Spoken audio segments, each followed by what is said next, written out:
Yeah, remember how I said I wasn't gonna wait? Hey, it's Romania Black, and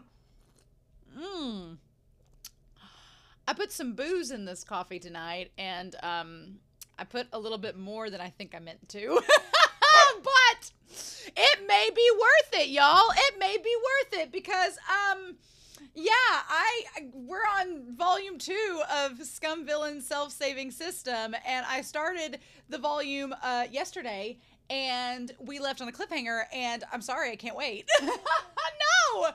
So sorry you all had to wait a week. Sorry about that. Sorry about that. But I said I would wait until the comments came in, and my moderator got done with them today, and I was like, well, we'll just go ahead and get started on that, won't we? And so I was like, I couldn't wait. I want to start. But we ended the last chapter 33 with Lo Binghe not only being back again, but being right at the doorstep of Shen QingQiu, who is dealing with some poison on 2 fronts. Not only does he have an infected hand, he's also got his poison acting up from volume 1, and he's like, what do I do? And so he's waiting on Liu Qingge to come back and help get his meridians all cleared out, but we don't know where he is, and Lo Binghe is here instead. So the insanity ensues. I've got a couple comments I do want to talk about, and a feral fandom post that I can't make heads or tails of, and I'm going to ask for your help. But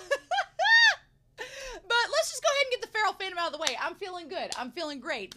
The whiskey and my coffee's kicking in. We're gonna have a fun time. So Timu Narwhal shared this image, and you all remember back the first couple weeks of the reactions that there was this weird cat-like creature that was drawn as Shen QingQiu, like feline Shen QingQiu. I don't even know what you would call it, but it was a bit disturbing. And I thought that the meme had died out. It was over. But then Timu Narwhal shared this monstrosity. I like in the Twitter X post from MDA 3-star that they're like, the Modao Zushi and Heaven Official's Blessing fandom is like, and then Scum-Villain Self-Saving System is like, hey! I'm assuming it's the little Shen QingQiu cat thing, and here's the thing that I'm quite confused about, because I thought maybe at first it had curled up into a ball like a little hedgehog, and what we were seeing was its tail, and it was kind of holding onto its tail like it was in the fetal position. But you see the tail behind it. So are you telling me that there is potentially another feline cat creature that's name starts with an L and ends with an E that is performing oral acts on said Shen QingQiu cat creature? I don't know. The more I thought about it, the more disturbed I got, and I was like, nope. But that was it. All the other art on the Discord right now is tame. Tame. It's like lambs. There's little Lo Binghe lambs everywhere. And I feel like, based on where I am at right now, as you all are watching this, I'm like weeks ahead. So I feel like where I'm at now is like, oh, Lo Binghe, the abyss is opened. Oh, he's just a little white lotus. And I'm sitting here be like, you guys know exactly what you're doing. You're setting me up, but you don't even realize I'm already there. So yeah, let's dive into these comments real quick before we start this madness, because I am so hyped up right now. Breezy3392 did point this out, that in the OG version, Lo Binghe was known to have this sweet and like kind side to him on the outside, but could be two-faced. And we've seen hints of that where he's been super positive and super nice to Shen QingQiu, and then has been a jerk and kind of jealous towards the female characters that he thinks that Shen QingQiu is looking at, and at other characters too, he's been kind of a jerk. My thing was that when I was wondering if in the new version, because Shen QingQiu was kind to him, if that had any effect on that two-facedness. I don't know. And I also thought that maybe instead of Lo Binghe being like sweet and then underneath like a demon lord and evil, that in reality maybe he was sweet and then underneath he was maybe like impulsive or temperamental, and Shen QingQiu was like taming that. I don't know. Although the end of this last chapter 33 does have the symbolism of Shen QingQiu thinking of the little lamb Lo Binghe the White Lotus versus the Black Lotus that he just met, who made him terrified. So I'm like, is Lo Binghe gonna be like this kind of, I don't want to use the word bipolar because I don't want to draw that association, but is it going to be this like two-sided coin where he can seem really nice and the Halo protagonist, but he can also be like a yandere nightmare? I don't know. I guess we're about to find out. And we'll probably find out as the story goes. Shen QingQiu seems to have an idea of what he thinks he's going to be like, and he's kind of terrified about it. So what do we do with that? And then Amalia Jean-Claude says that Lo Binghe, we talked about this a few weeks ago, but I do think it's really important to note that in the original story, Lo Binghe was kind of coerced into sex. He was kind of, you know, this woman forced herself upon him, and he just went with it because he didn't have anybody to latch onto, and so he kind of was just like, sure, you're somebody that cares about me, okay, and was kind of coerced into sex. And it became a very formative moment for him in the original novel, and led to him kind of, as Amalia points out, leading to these toxic relationships within the harem. And I wondered if Shen QingQiu's advice to him prior to the Abyss, and if the events that happen between them from here on out, if that's going to help Lo Binghe develop a more healthy relationship with Shen QingQiu. I don't know about that, but at least a healthy relationship where he isn't coerced into toxic relationships. So we'll see about that, but I thought that was good to know. And then Anime Annie pointed out that Shen QingQiu was using a lot of pop culture references in Volume 1, and I was like, yeah, he is. But since we've started Volume 2, he hasn't really made a lot of pop culture references. And I wonder if, as time goes on, because 3 years have passed since the Abyss, if as time goes on, the Shen Yan that has been reincarnated into Shen QingQiu is going to slowly merge and become Shen QingQiu. Because technically in the real world, he's dead. So Shen Yan has to become something or pass on or something, be a ghost. So is he going to slowly merge into this character and become Shen Yan is now Shen QingQiu, and that's kind of what he's reincarnated into. I've not read any other isekai, so I don't know how that all works, but I'm assuming that might be the case. But I thought that was interesting. He's making less and less references, almost as if he's getting more acclimated to this world. He's leaving that old world behind and settling into this one. But I don't know.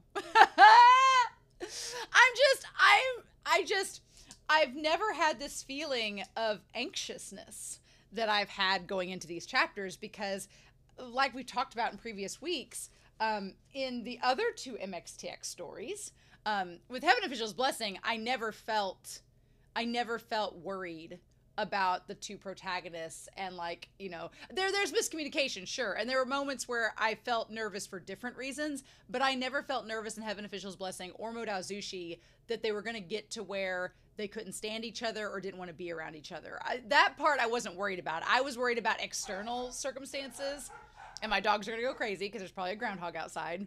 But I feel like in those stories, MXTX put a lot of external factors that could keep our protagonist couple apart.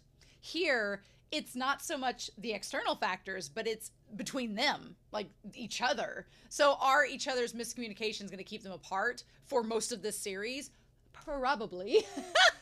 And that's what makes me the most nervous, because I'm so used to MXTX being like, oh, well, no matter what happens, don't worry, they'll end up together and it'll be sunshine and rainbows. And I was like, all right. And here I'm like, ooh, MXTX, I don't know what you're planning. And we talked about this in the comments that, I forget who said it, who exactly it was. It was on YouTube, but they were noting how this being the first of MXTX's stories, it's kind of like this is where they were throwing stuff at the wall. And then Modao Zushi and Heaven Official's Blessing are kind of the more like refined experience stories, but this one is like, we're just gonna go crazy. And I'm like, I'm loving it because it's going crazy, but I'm also terrified for it for the same reason. So but anyway, thank you so much for the comments. I really appreciate them. Don't worry, I will get to your comments as we go week to week, and I can't guarantee that I'll always be reading ahead. I just had the opportunity today, and I thought, oh, I don't want to watch anything else. I want to watch this and read this. So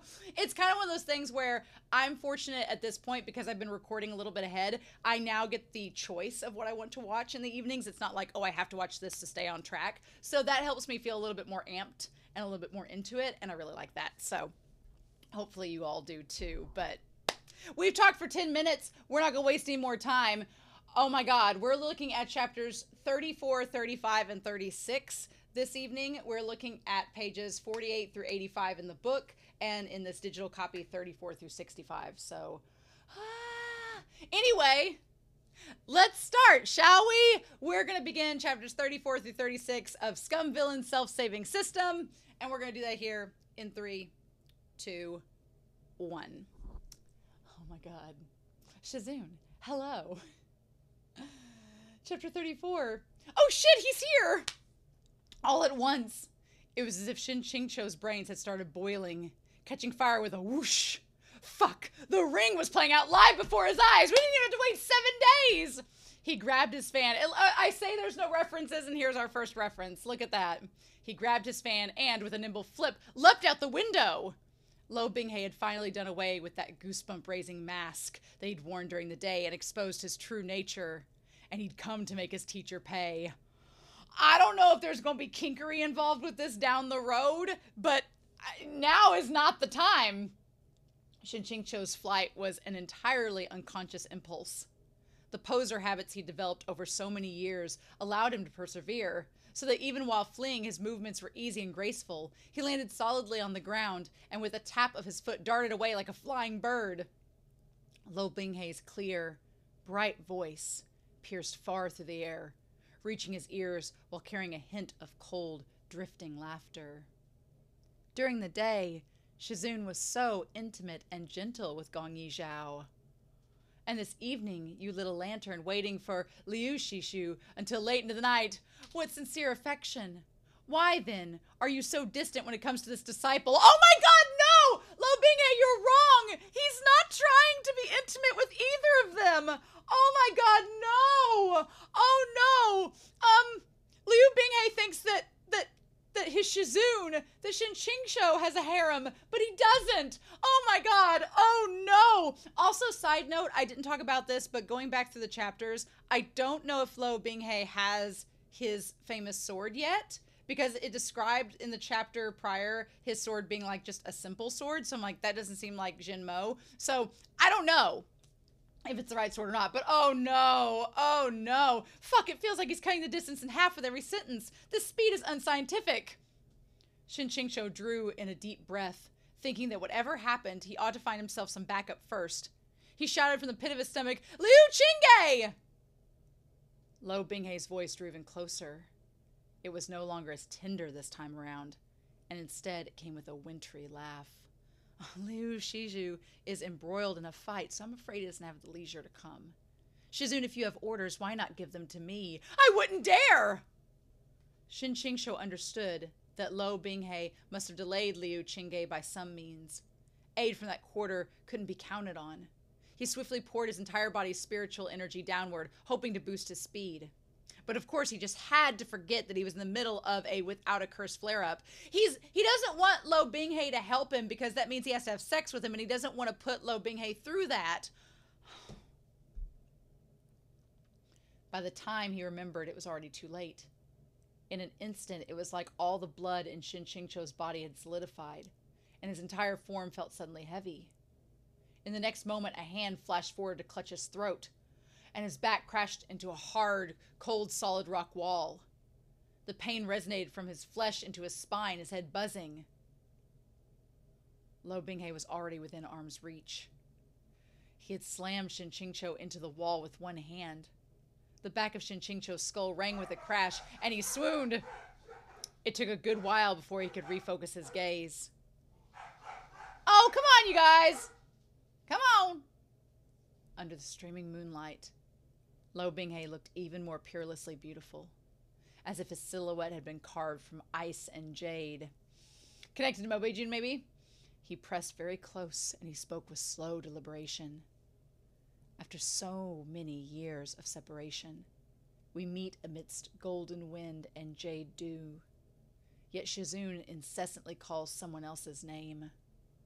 That truly saddens this disciple a little. Well, he said he's sad and broken-hearted, but there's a smile on his lips and bloodlust in his eyes. Any way you look at it, he's lying through his teeth. Shen QingQiu felt as if his neck were caught in an iron shackle.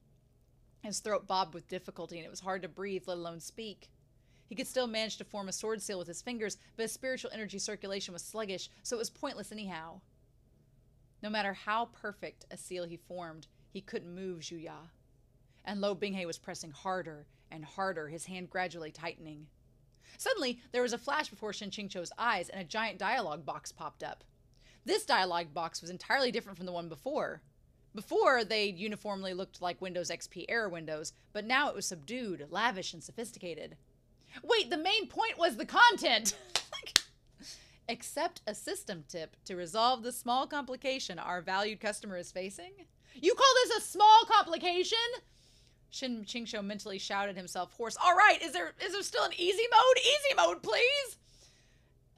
The Jade Do thing is translated as Immortals at the Magpie Bridge, which describes the annual meeting between the cowherd and the Weaver Girl during Shiji, also known as Chinese Valentine's Day. Access privileges activated. Use key item to maintain state of living? Shen QingQiu's vision was about to go dark from suffocation. There's a key item? How many B points to buy it? Tell me. The item is already in your inventory. Use fake Jade Ganyan to consume 100 of Lo Binghe's anger points. Oh shit! The only thing Lo Binghe's adopted mother left to him, the fake Jade Ganyan! Right after arriving in this world, he'd acquired this life-saving item, a high-tier piece of equipment. How did he keep forgetting? He still had this get-out-of-jail-free card tucked away in his bosom. System, you finally gave a useful reminder. Shen QingQiu mentally shouted, I will, I will, I will. His throat was about to be squeezed into two. Please note, this item is single-use and can consume a maximum of 5,000 of Lo Binghe's anger points. At the final moment, Shen QingQiu yanked on the reins. Stop! This was Lo Binghe at only 100 anger points? Are you messing with me? If he's already this tall, dark, and deadly at 100 anger points, I don't even dare to imagine what a vision he'd be at 5,000. But the point was that if Shen QingQiu was going to use an item that could potentially negate 5,000 points on a situation that was only worth 100, and thereby lose the chance to ever use it again, even if it was a matter of life and death, he needed some time to agonize and struggle. Then again, if things went on like this, it was either death from suffocation or from a pulped throat. Just when Shen QingQiu made up his mind, preparing to grit his teeth and use this life-saving item, the hand around his neck suddenly loosened. There was no way he could get away, even if he tried to run. So he could only continue his poser act, pretending to be chill about it. Shen QingQiu propped himself up on the wall, barely managing to stand upright and not sink to his knees on the spot. Seconds ago, Lo Binghe had almost choked him to death. And now he was coming over all smiles to help him up, just like in the past when he had helped Shen QingQiu alight from carriages or brought him snacks. Shen QingQiu actually forgot to struggle. All he could feel was that schizophrenic behavior was making his hair stand on end. Lo Binghe sighed. Why did Shizun run so fast? This disciple almost couldn't catch up. Bullshit. As if Lo Binghe hadn't just been ages chasing him down in a game of cat and mouse as if it were nothing. He wasn't even short of breath. Shen QingQiu panted, then gingerly opened his mouth, his voice a bit hoarse. You have quite some nerve, returning in such a grandiose fashion. Aren't you afraid someone will discover your true identity? Lo Binghe's eyes flashed. Is Shizun concerned or worried? Shen QingQiu thought this was an interesting reply. In these circumstances, was there any difference between concerned and worried? He couldn't resist asking, unless you think I won't tell anyone. Lo Binghe looked at him and then said pityingly, Shizun, that would require someone to believe you. Shen QingQiu's heart thumped. So this meant that just like in the original work, Lo Binghe was planning to first utterly destroy Shen QingQiu's reputation, then painstakingly, step by step, force him down the road to ruin, methodically toying with him until he died. The original Shen QingQiu had two major scummy qualities. One, attempting to get a taste of countless young ladies and married women alike, and two, murdering tons of his comrades as well as other people. But now, when Shen QingQiu considered himself, after he'd taken this shell, he conclusively hadn't inherited those interests and ambitions from the original. Could Lo Binghe still destroy his prestigious reputation and place in society? Friendly reminder, of course. Well, shut up, okay? Shen QingQiu muttered in his head. You don't need to remind me of reality, thanks. You're welcome. No B points will be deducted for this explanation. Shen QingQiu directly X'd out the dialogue box that had popped up. He rubbed his throat and stood for a while, and then realized that Lo Binghe was actually still staring at him, seemingly with no intention of attacking again. Still looking? He can't possibly be trying to make up for lost time after our years of separation, can he? Protagonist satisfaction points, plus 50. Haven't you been upgraded? Shen QingQiu snapped at the system. Why are you omitting the reason for the point increase? Don't you dare accuse me of farming points later. I didn't even do anything. Where are these points coming from? Also, could you stop appearing like for a second? After a while, Shen QingQiu asked out loud, what are you planning to do with your return?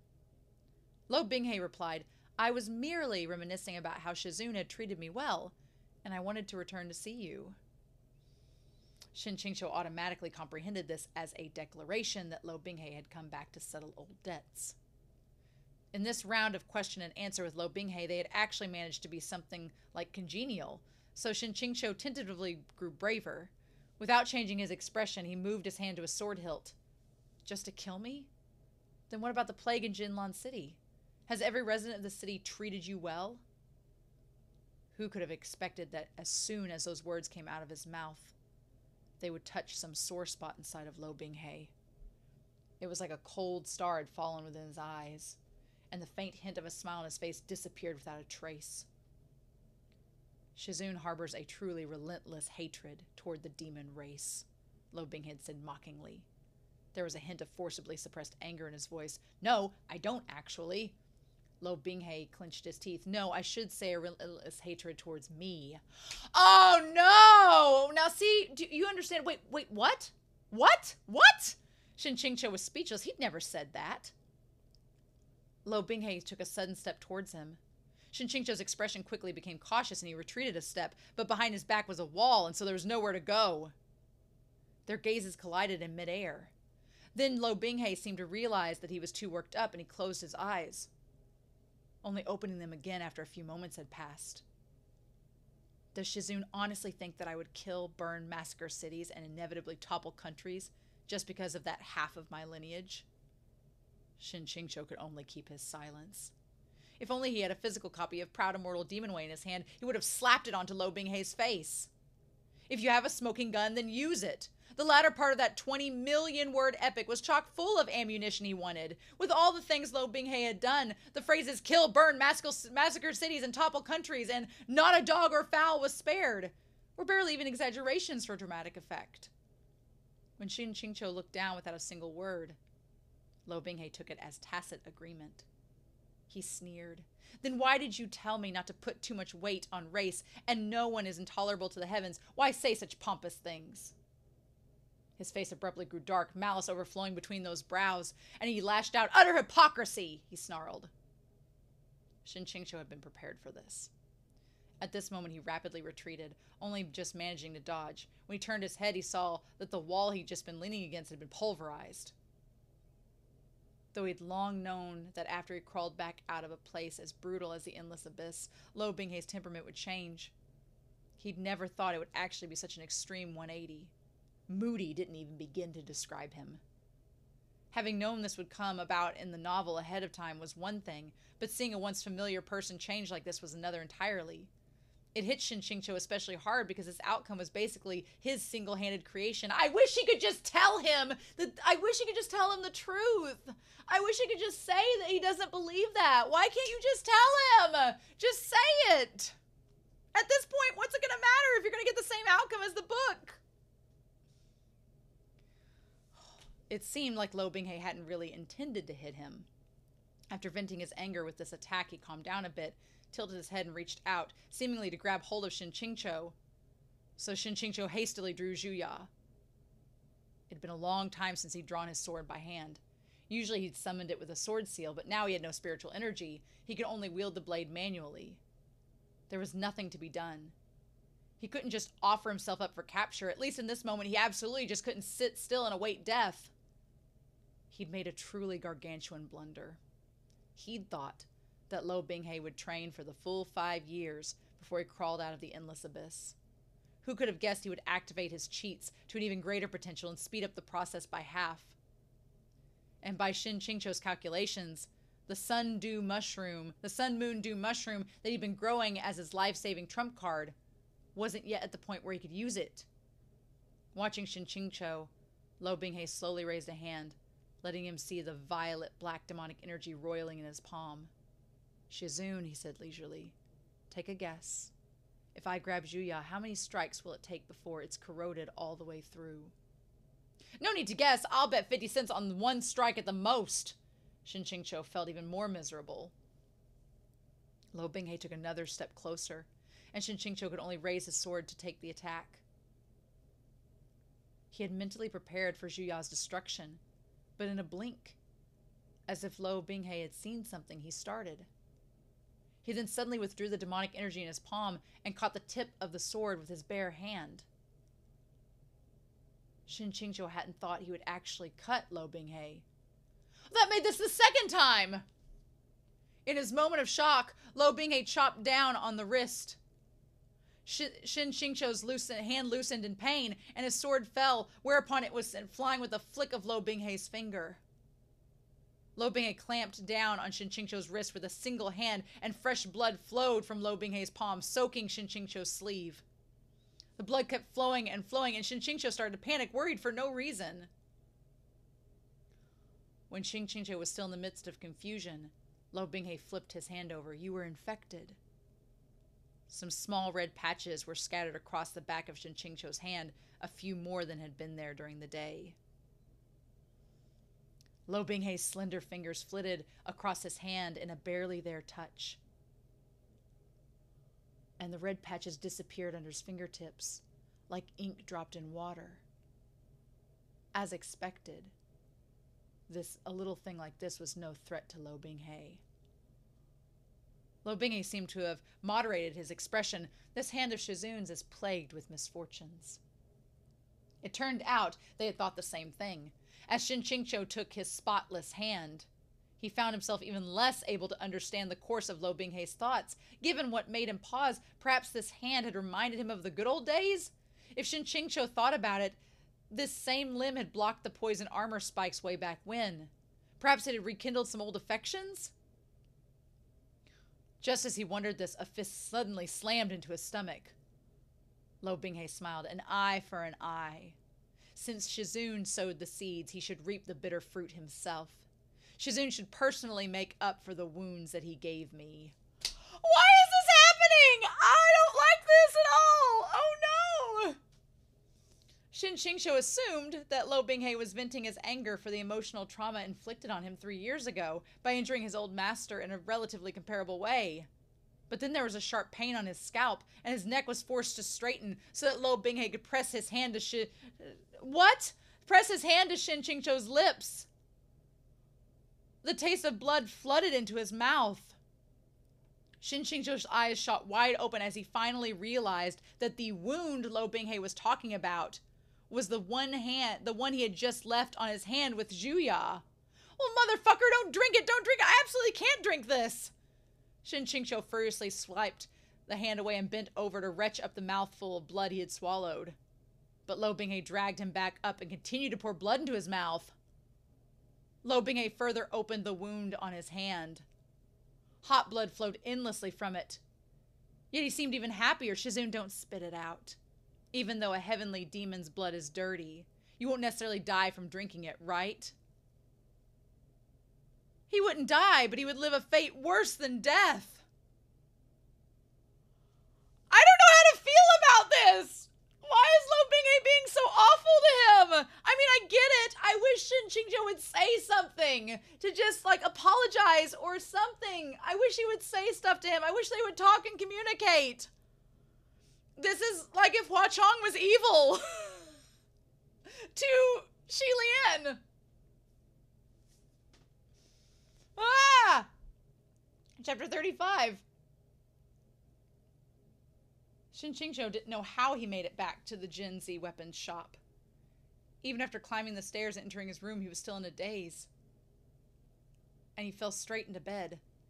He could only feel his brain, stomach, and blood churning and seething. Things were crawling about back and forth inside them. He restlessly tossed and turned the entire night. In the distant past, heavenly demons had been able to control their blood after it left their body, and this ability had been inherited by all the members of their bloodline. If someone drank their blood, death was indeed not the only possible consequence. Worst of all, said the possible consequences were numerous. In the original work, Lo Binghe had mastered control of his blood and used it for a wide range of purposes, including poison. He could even fashion it into parasitic mite-like creatures that he could then use to destroy a target from within. He had also deployed it as a location tracker, a physical means of brainwashing, a sex tool, etc. What happened to our sweet innocent lamb? What happened to Lo Binghe, our lamb? Oh my god! Soaked in cold sweat, Shen QingQiu drifted between dream and reality, and he only fell into a deep sleep at daybreak. He hadn't slept for long when a wave of earth-shattering cheers jolted him awake, and he staggered out of bed. As he'd gone to bed fully clothed, he didn't need to dress. He was just about to open the door when it flung itself open, and in a burst, a lively bouncing youth. "Oh, the gates are open! The gates are open!" Yang Yishan said, agitated. "What?" "Those red monsters were all captured, so the gates were opened. Jinlan City finally managed to pull through!" Yang Yizhan shouted. Then, at the thought of his father's death, his eyes filled with tears. Shen QingQiu's entire body felt awful, and his head hurt like it had been split open, but he wanted to comfort the youth. Even as he did, he thought, that was so fast. They were all captured in one night? As the gates were opened, the cultivators from various sects, who had been observing from several kilometers away, all poured into the city, and they gathered in a large open plaza. Mu Qingfang was also there, distributing the medicinal pills that he prepared. Jinlan City, which had been wholly lifeless only a few days ago, was now overflowing with joy. Altogether, 7 sowers had been captured alive, and all of them were quarantined inside a Zhao Hua monastery barrier. Shen QingQiu saw Liu Qingge look pensive. He went up and patted his shoulder. "What happened last night?" Liu Qingge threw him a look and replied with a question. "What's up with your disciple?" "What did he do?" "Last night he caught 5, and I caught 2, Liu Qingge said slowly. He stared at Shen QingQiu. Exactly what happened during the years that Lo Binghe was missing? Lo Binghe hadn't just stolen kills from directly beneath the master of Bison Peak's nose. He'd actually beaten his kill count. This was a devastating blow to the worldview of any heir to Bison Peak. It was practically a great shame and humiliation. Well, aren't those numbers official confirmation that when it comes to power levels, currently the Lo Binghe to Liu Qingge ratio is 5-2? Suddenly, the nearby disciples tempered their outcry and moved to clear space, making a path. From not far off, the leaders of several sects walked steadily towards them. Yu Qingyan and Huanhua Palace's old palace master arrived side by side, followed closely by the leaders of Tianyi Temple and Zhaohua Monastery. Lo Binghe stood right next to the old palace master. Illuminated by the first rays of the early morning sun, Lo Binghe looked invigorated, glowing with life. When Shen QingQiu compared himself to his old student, he instantly became depressed. Even Yan Qinyang had something to say about it. When he passed Shen QingQiu, he looked at him for a while and said, "Worried, your complexion is far too poor. As expected, I shouldn't have let you come." Shen QingQiu gave him a hollow smile. "It's only because Mu Shidi's patients were wailing and howling all night. I couldn't sleep much." Mu Qingfang had finished distributing the medicine. On returning, he also looked at Shen QingQiu with surprise. "Shizong, even with all the noise we made, it shouldn't have left you in such a dreadful state after a single night. Have you taken the medication that I left in your room?" I took it, Shen QingQiu said in a rush. "Please don't ask me if I've taken my meds today ever again." Then a clamor surged from the other side of the crowd. Shen QingQiu turned to look and promptly wanted to drop his forehead into his hands. A middle-aged man in mourning clothes stood at the head of a large group of men and women, and he insisted on kneeling before Lo Binghe. This was Jinlan City's governor. The governor was beside himself with emotion. "Our small town was saved through the sacrifice of many cultivators. This kindness can never be repaid. If in the future you have orders for us, we will fulfill them no matter the cost." The corners of Shen QingQiu's mouth twitched. What a standard plot development. With the monsters cleared out, it was time to collect followers and reap rewards. And at this sort of time, it was always the protagonist alone who stole the spotlight. Anyone else who'd contributed to the effort would be treated as part of the scenery. Even if Shen QingQiu excluded himself, Liu Qingge had caught 2 sowers, and moments ago, Mu Qingfang had been right there distributing medicine. Lo Binghei's response was also bog standard. "Please rise, Governor," he said humbly. "Jinlan City made it safely through this calamity due to the efforts of many sects working together to support each other. It would be difficult for a single person's efforts to accomplish such." His words and manner were sincere and appropriate. He didn't diminish his own glory, but with this, the other sects were placated. The governor was once more bursting with praise. "Last night I saw this young master single-handedly subduing those wicked things with my own eyes. Such outstanding cultivation. As expected, a hero's nature is evident even in youth, and famed monsters and masters raise outstanding disciples. Palace Master, your sect succession is in good hands." Upon hearing the words, "famed masters raise outstanding disciples," Lo Binghei's smile deepened, and his gaze, intentionally or not, flitted over to land briefly on Shen QingQiu's face, like a dragonfly touching water. Shen QingQiu spread his fan to avoid it. "Oh, I hate that. I'm like, you were just, but, oh, it makes me want to cry. But Shen QingQiu." During the praise, "Oh, it makes me so sad for Shen QingQiu." During the praise, "Oh, I don't want to get emotional, damn it. I hate how mean this is. Oh, the angst, the booze, and the coffee. This was a terrible idea."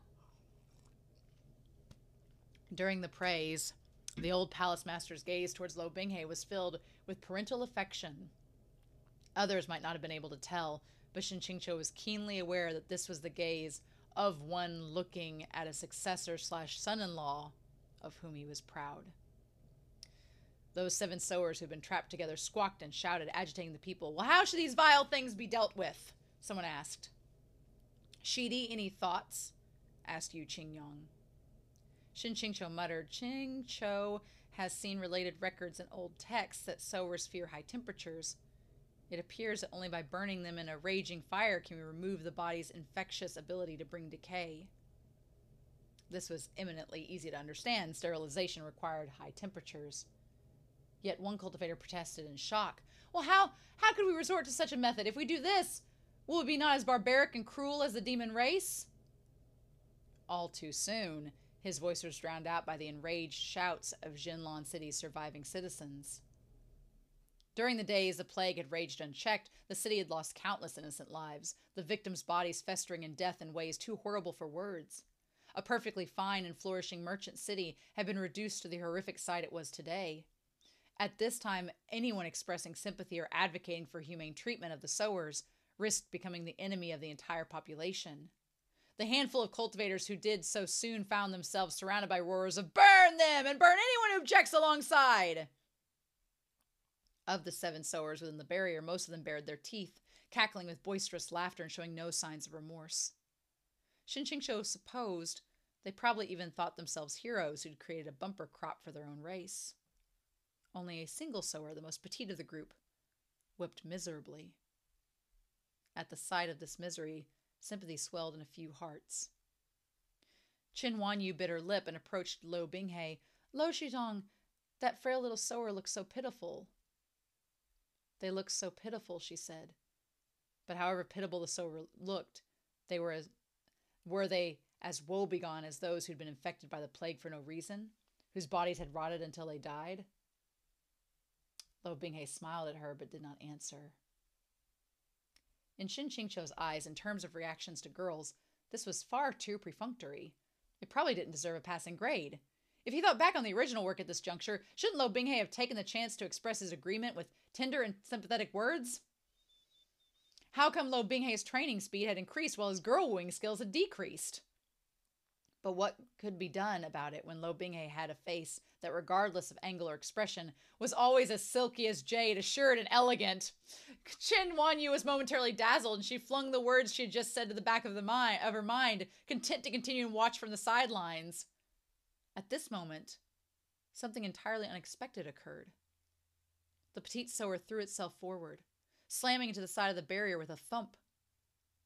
Its scarlet face appeared even more sinister due to its wailing and bawling, and it shouted, "Immortal Master Shen! You must not let them burn me to death! I'm begging you, Immortal Master Shen, please save me!" Shen QingQiu felt like some string in his brain had suddenly snapped. "Who the fuck are you? And what's with this randomly throwing yourself around and calling for Immortal Master Shen? I really don't know you, okay?" From all across the plaza, thousands of eyes summarily landed on Shen QingQiu. "We were only following your orders," the sower continued to wail. "You never said that we'd be burned." What the fuck? What a ridiculous development! On top of that, it was such a basic, crude accusation. Shen QingQiu felt like he was drunk. But the old palace master's response made him feel even more inebriated. Shouldn't Immortal Master Shen provide an explanation for this exclamation? Such a low-level trick. Yet someone had still believed it. "Yes," someone echoed the second after. "An explanation must be provided." And it wasn't only one person. The 12 peaks rallied together against outsiders.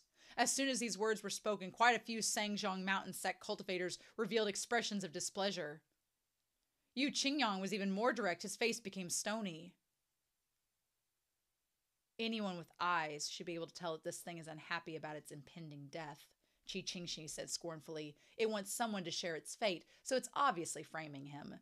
All demonic evildoers are the same. Yet some people are still taking the bait. How utterly laughable. At least she's okay. Then why has it made no other claims and instead focused only on Immortal Master Shen?" Old Palace Master asked lightly. The point is worth considering as well. Shen QingQiu was wholly defeated by this logic.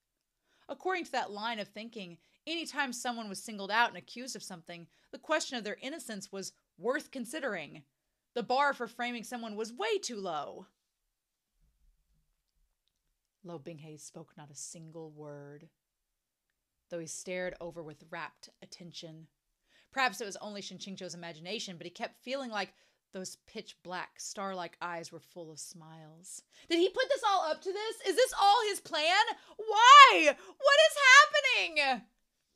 In the original work, Shen QingQiu became unpardonably loathed due to the slaughter of his own sect sibling. He personally murdered Liu Qingge. But in the present, Liu Qingge was standing right next to Shen QingQiu. If someone tried to beat him up, Liu Qingzhou might even protect him. So obviously he couldn't be charged with that crime. Could it be that no longer stained all over by the crimes he hadn't committed, he'd be slandered to the point that it made up the change? Given Lo Binghe's character post-darkening, that wasn't impossible. A Huanhua Palace disciple suddenly stepped forward, his face decorated with a few pockmarks. This was the disciple who'd ridiculed Shen QingQiu in the abandoned building the day before. He bowed before he spoke. "Palace Master, this disciple just discovered something and isn't sure if it's appropriate to say." "If you have something to say, then speak," Shen QingQiu said expressionlessly.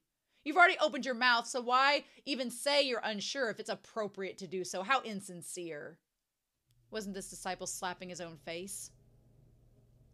Said disciple likely hadn't thought a senior would scold him. His face flared between red and white until even the pockmarks changed colors.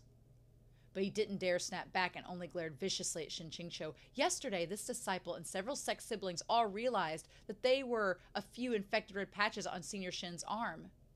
We saw them very plainly, but if you look today, those red patches have all disappeared. Sangzhong Mountain Sect Senior Mu must said himself that the pills were provided, that he provided the city were created on the spot, and that they need 24 hours to take effect. It's even possible they won't be affected. Lo Shizhong took the cure right in front of us, and the red patches on his hand have yet to fade, so why has only Senior Shen recovered so soon? His red patches have fully disappeared. Whatever the reason, this disciple thinks it's highly suspicious. Shen QingQiu sighed internally. He should have known that Lo Binghe wouldn't remove the seeds of decay out of kindness. Oh! My Shidi oversees Xijing Peak, Yu Qingyang said steadily. As a Peak Lord, he has always been a model member of the sect. His moral character is noble and unsullied. This entire sect both knows and understands. For everyone to believe such a baseless claim so easily, you're far too susceptible to provocation.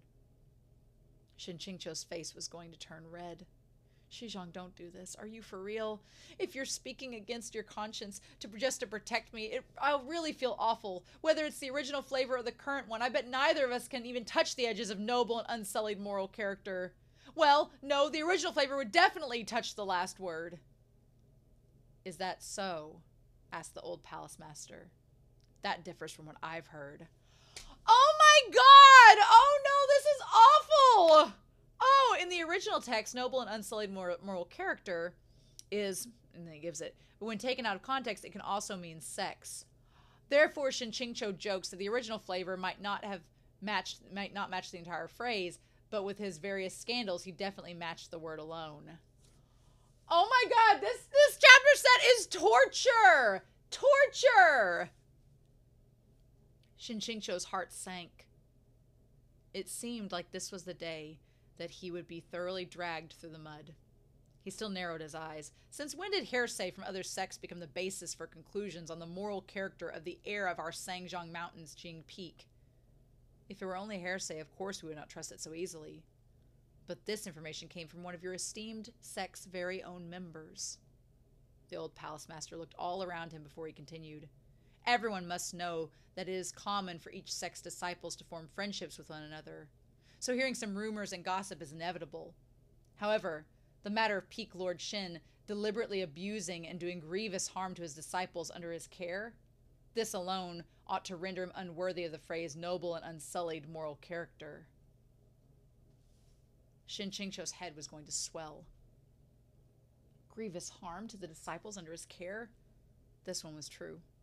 During Lo Bing's early development period, Shen QingQiu had mistreated him in every imaginable way.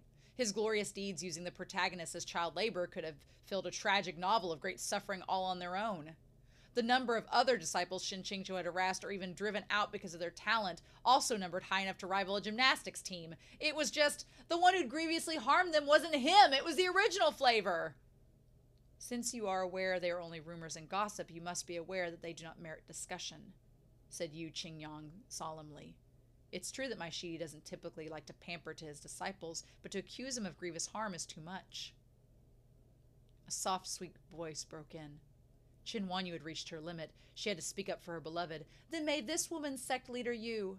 Would ordering a young youth in his teens to face a demonic elder with hundreds of years of training, one who wore armor covered in poison spikes in the battle, not count as persecution and grievous harm?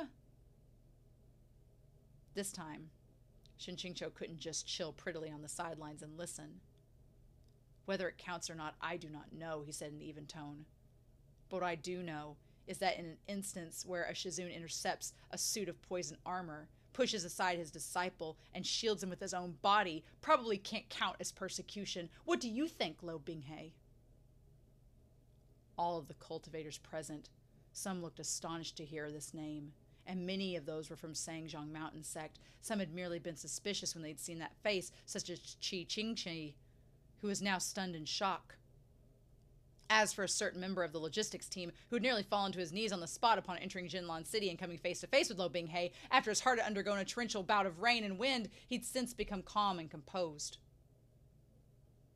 Because Shen QingQiu had often punished Lo Binghe in the past, Yu Qingyang had also seen him a few times, but that had been while Lo Binghe was still young. Afterward, Shen QingQiu had elevated Lo Binghe and often sent him away from Qijing Peak to handle all sorts of tasks, which made it harder to actually meet him. At the Immortal Alliance conference, although he'd seen Lo Binghe's face in the crystal mirror, it had only been for a brief moment, and the mirrors had been especially clear. So, Yu Qingyang hadn't actually recognized the shining, handsome young man at the Huanhua Palace Master's side as Shen QingQiu's own beloved disciple. Before this moment, Yu Qingyang had heard the Palace Master's most highly regarded disciple was also his most senior. So he'd mistaken Lo Binghe for Gong Yi Zhao. Thus, at the moment when Shen QingQiu pointed out the truth, he too was stunned. From amid the crowd, Lo Binghe stared at Shen QingQiu with an unwavering gaze. Shen QingQiu tilted his head and snapped open his fan. He actually had a mind to smile back, though it might have only looked like a taunting curl of his lips. It would have been nonsense to say he wasn't a bit mad. Shen QingQiu admittedly had worried about his own life, and he had a lot of opinions about Lo Binghe, but that time he'd blocked a blow for Lo Binghe had been pure instinct. Although Lo Binghe probably wouldn't have needed anyone's help to escape danger, so really from every angle you could think of, Shen QingQiu was the one who'd been most screwed over by those 3 matches. And here they were, actually trying to use them to smear his reputation. He was furious. Lo Binghe said slowly, "The kindness that Shizun showed by protecting me with his own body, I will never dare to forget it." "It's really you." "Shen QingQiu, didn't you say he died?" Qingqi said in disbelief. She looked at Lo Binghe again. "Since you're alive, why didn't you return to Qijing Peak? Don't you know that because of you, your Shizun was out of..." Shen QingQiu hastily burst into a fit of dry cough so violent that Qingqi had to stop and stare at him. Shen QingQiu had a profound desire to bow and beg before her. He had a premonition the next words he had been about to hear were undoubtedly out of his mind with grief. Well, fucking hell, he never wanted to hear those words again. A wave of goosebumps hit him. If Lo Binghe heard those words, he'd laugh hard enough to crack that platonic idea out of the male lead's face. "This is exactly what's so inexplicable," the old master persisted. "He plainly did not die, so why did you choose to insist that he did? And why was he not willing to return when he apparently had the options to do so?" Shen QingQiu was sick of this bad faith tone. "If he wasn't willing to return, there's nothing I could do. He may come and go as freely as he pleases. It's all up to him. If the palace master wishes to say something, please say it outright." The old palace master smiled. "Peak Lord Shen knows that what I wish to say, and anyone here with a clear mind must also understand by now. It's true that these demonic sowers should be annihilated by fire, but if there was someone directing them from behind the scenes, exacerbating the situation, we certainly cannot let them get away with it. They absolutely must explain themselves to the whole of Jinlan City." With these words, he successfully stoked the flames of hatred within the Jinlan City survivors. Having just suffered a great calamity, they were already terrified and bitter, itching for a target at whom to direct their rage. Quite a few people began to raise their voices in a clamor. "Shizun loathes evil," said Lo Binghe.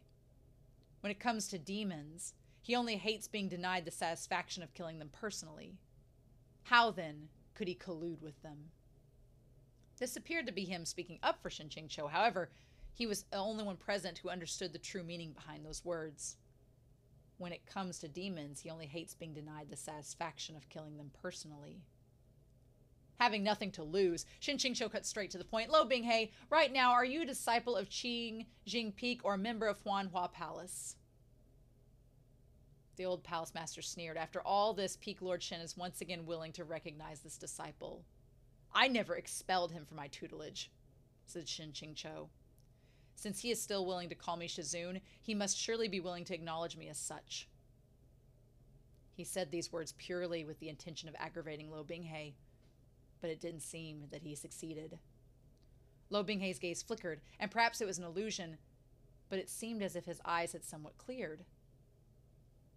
Within moments, the crowd had split into 2 defined camps.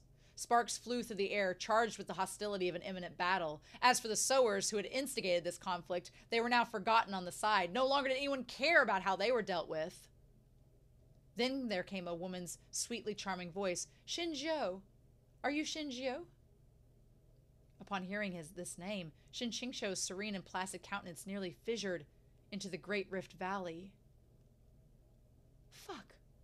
Are the heavens determined to finish me today? I'm done for. It's that woman. It's Qiu Haitang." In the original work, Qiu Haitang's appearance meant only one thing, and that was Shen QingQiu's complete and utter fall from grace. Though Qiu Haitang was no longer a girl in her prime, her face was still as fair as a magnolia flower, her makeup vibrant and beautiful. Along with her slender figure and full bosom, her looks were verily striking. And since her looks were striking, she naturally couldn't escape the fate of becoming a member of Lo Binghei's harem. The problem was that she'd once had an affair with Shen QingQiu. Congratulations! Having a dubious relationship with two of a Stallion novel's male lead wives, the original flavor Shen QingQiu could be considered undoubtedly unparalleled. At least in all of the Stallion novels Shen Yan had ever read, there was no second to be found. As one could well imagine, this was unequivocally the reason for that second massive flood of castrate Shen QingQiu, castrate or we unsubscribe comments in the reviews. A raging barrage of fuck to the ninth power bombarded Shen QingQiu's mind. Steps away, Qiu Haitang held her sword across her chest as though if it came down to it, she was ready to kill him before slitting her own throat. I'm asking you a question. Why do you not look at me? Big sis, how could I dare look at you? You're here for my life. An expression of touching sorrow filled Qiu Haitang's face. So that's why. No wonder. No wonder I searched for you for so many years but never found you again. I see, you've already flown to the summit and become aloof and the lofty master of Qijing Peak. Oh, how splendid! Shen QingQiu really didn't know where to look or what to say.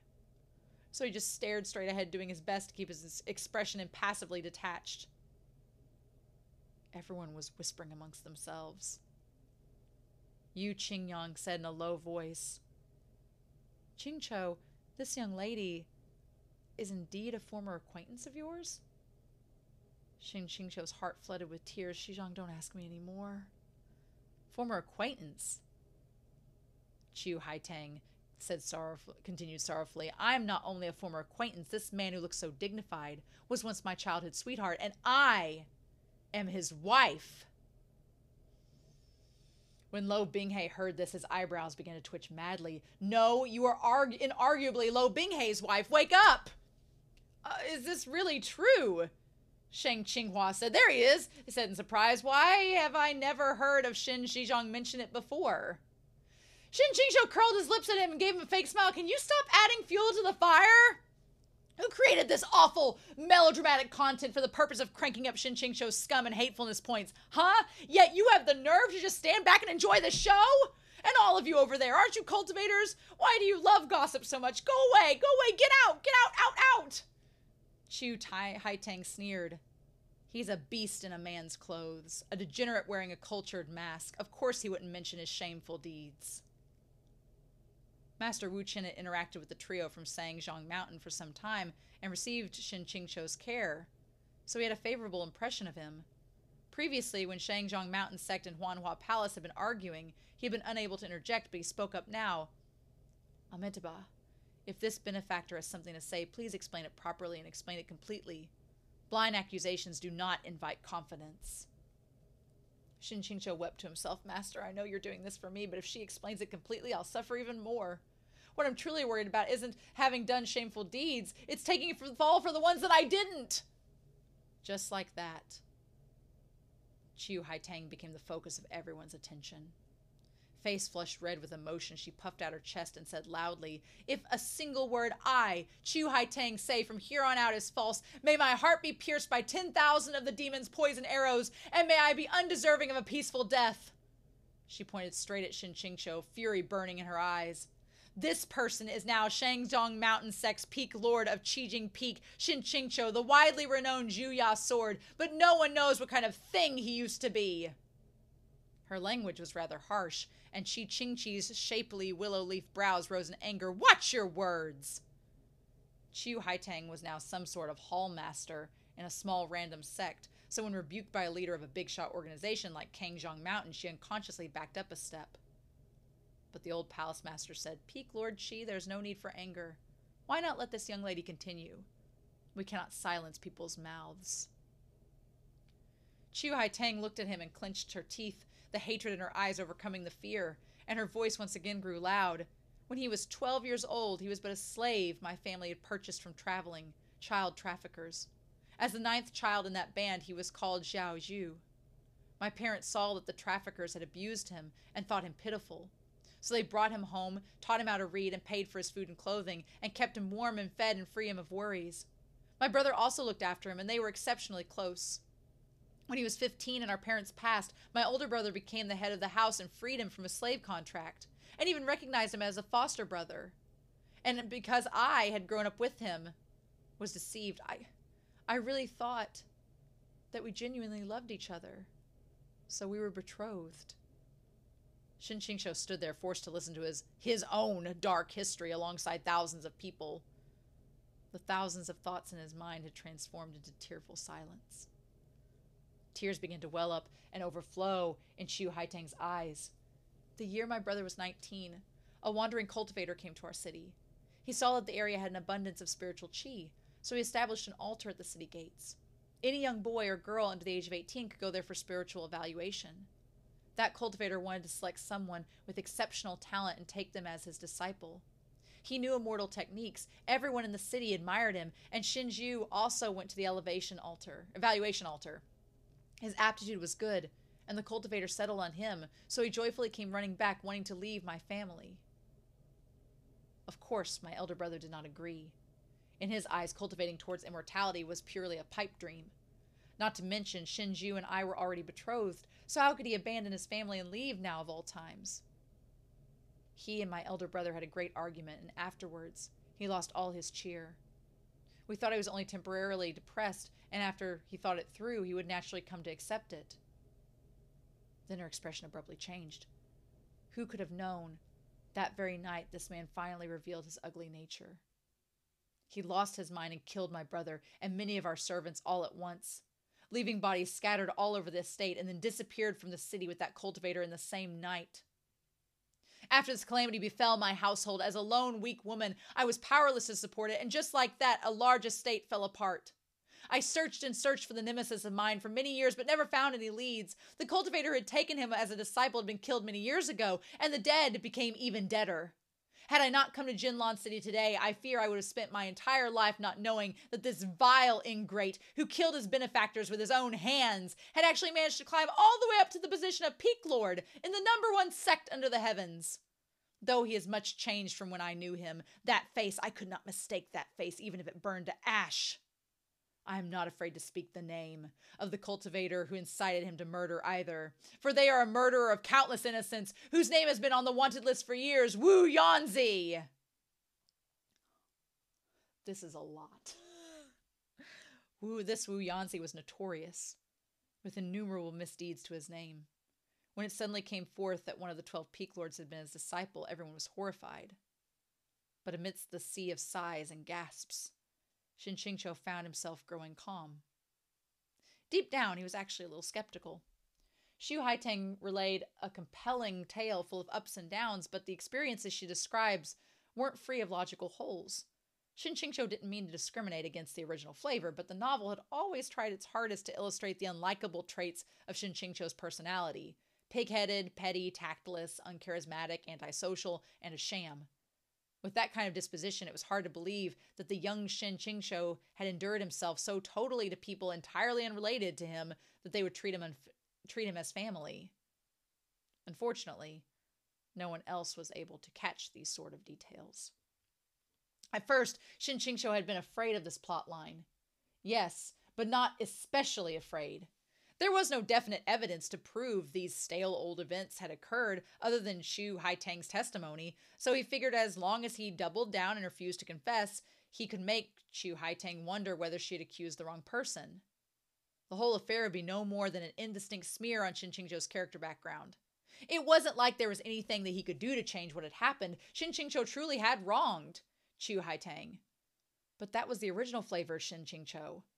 The new guy didn't want to carry the black pot of blame. He would have preferred to compensate her properly at a different time and place. And anyway, he hadn't killed Liu Qingge, nor had he molested Ning Yingying. He'd done nothing at all to warrant a fall from grace like that unto a 100-year skyscraper, toppling in a single night. Nothing to warrant being chased down and beaten by the masses. But everything was different now. The problem was that all of the indistinct smears on his reputation had massed together. First, the sower had accused him of treachery. Then came the old palace master to guide the case. And now Qiu Haitang had appeared to denounce him. All this could, together, serve as proof of his dishonorable character. A scum of a man who had pulled a hit and run on his lover, plus a traitor colluding with the demon race, plus a disciple of a wanted fugitive. What an excellent example of marking something already perfect even more so, like adding flowers to a brocade. As things seem to be perfectly aligned by pure coincidence accumulate, people no longer take them to be coincidental. Sect leader Yu, favoritism has no place when one deals with this kind of matter, said the old palace master. Otherwise, word may get out that a magnificent sect like Sangzhong Mountain harbors unsavory characters. How would you explain yourselves to the masses? Yu Qingyang showed no reaction, so what is the palace master saying? As I see it, let us make temporary arrangements for immortal Master Shen in Huanhua Palace. A decision can be made after the matter is thoroughly investigated. How about it? Everyone knew what these arrangements actually meant.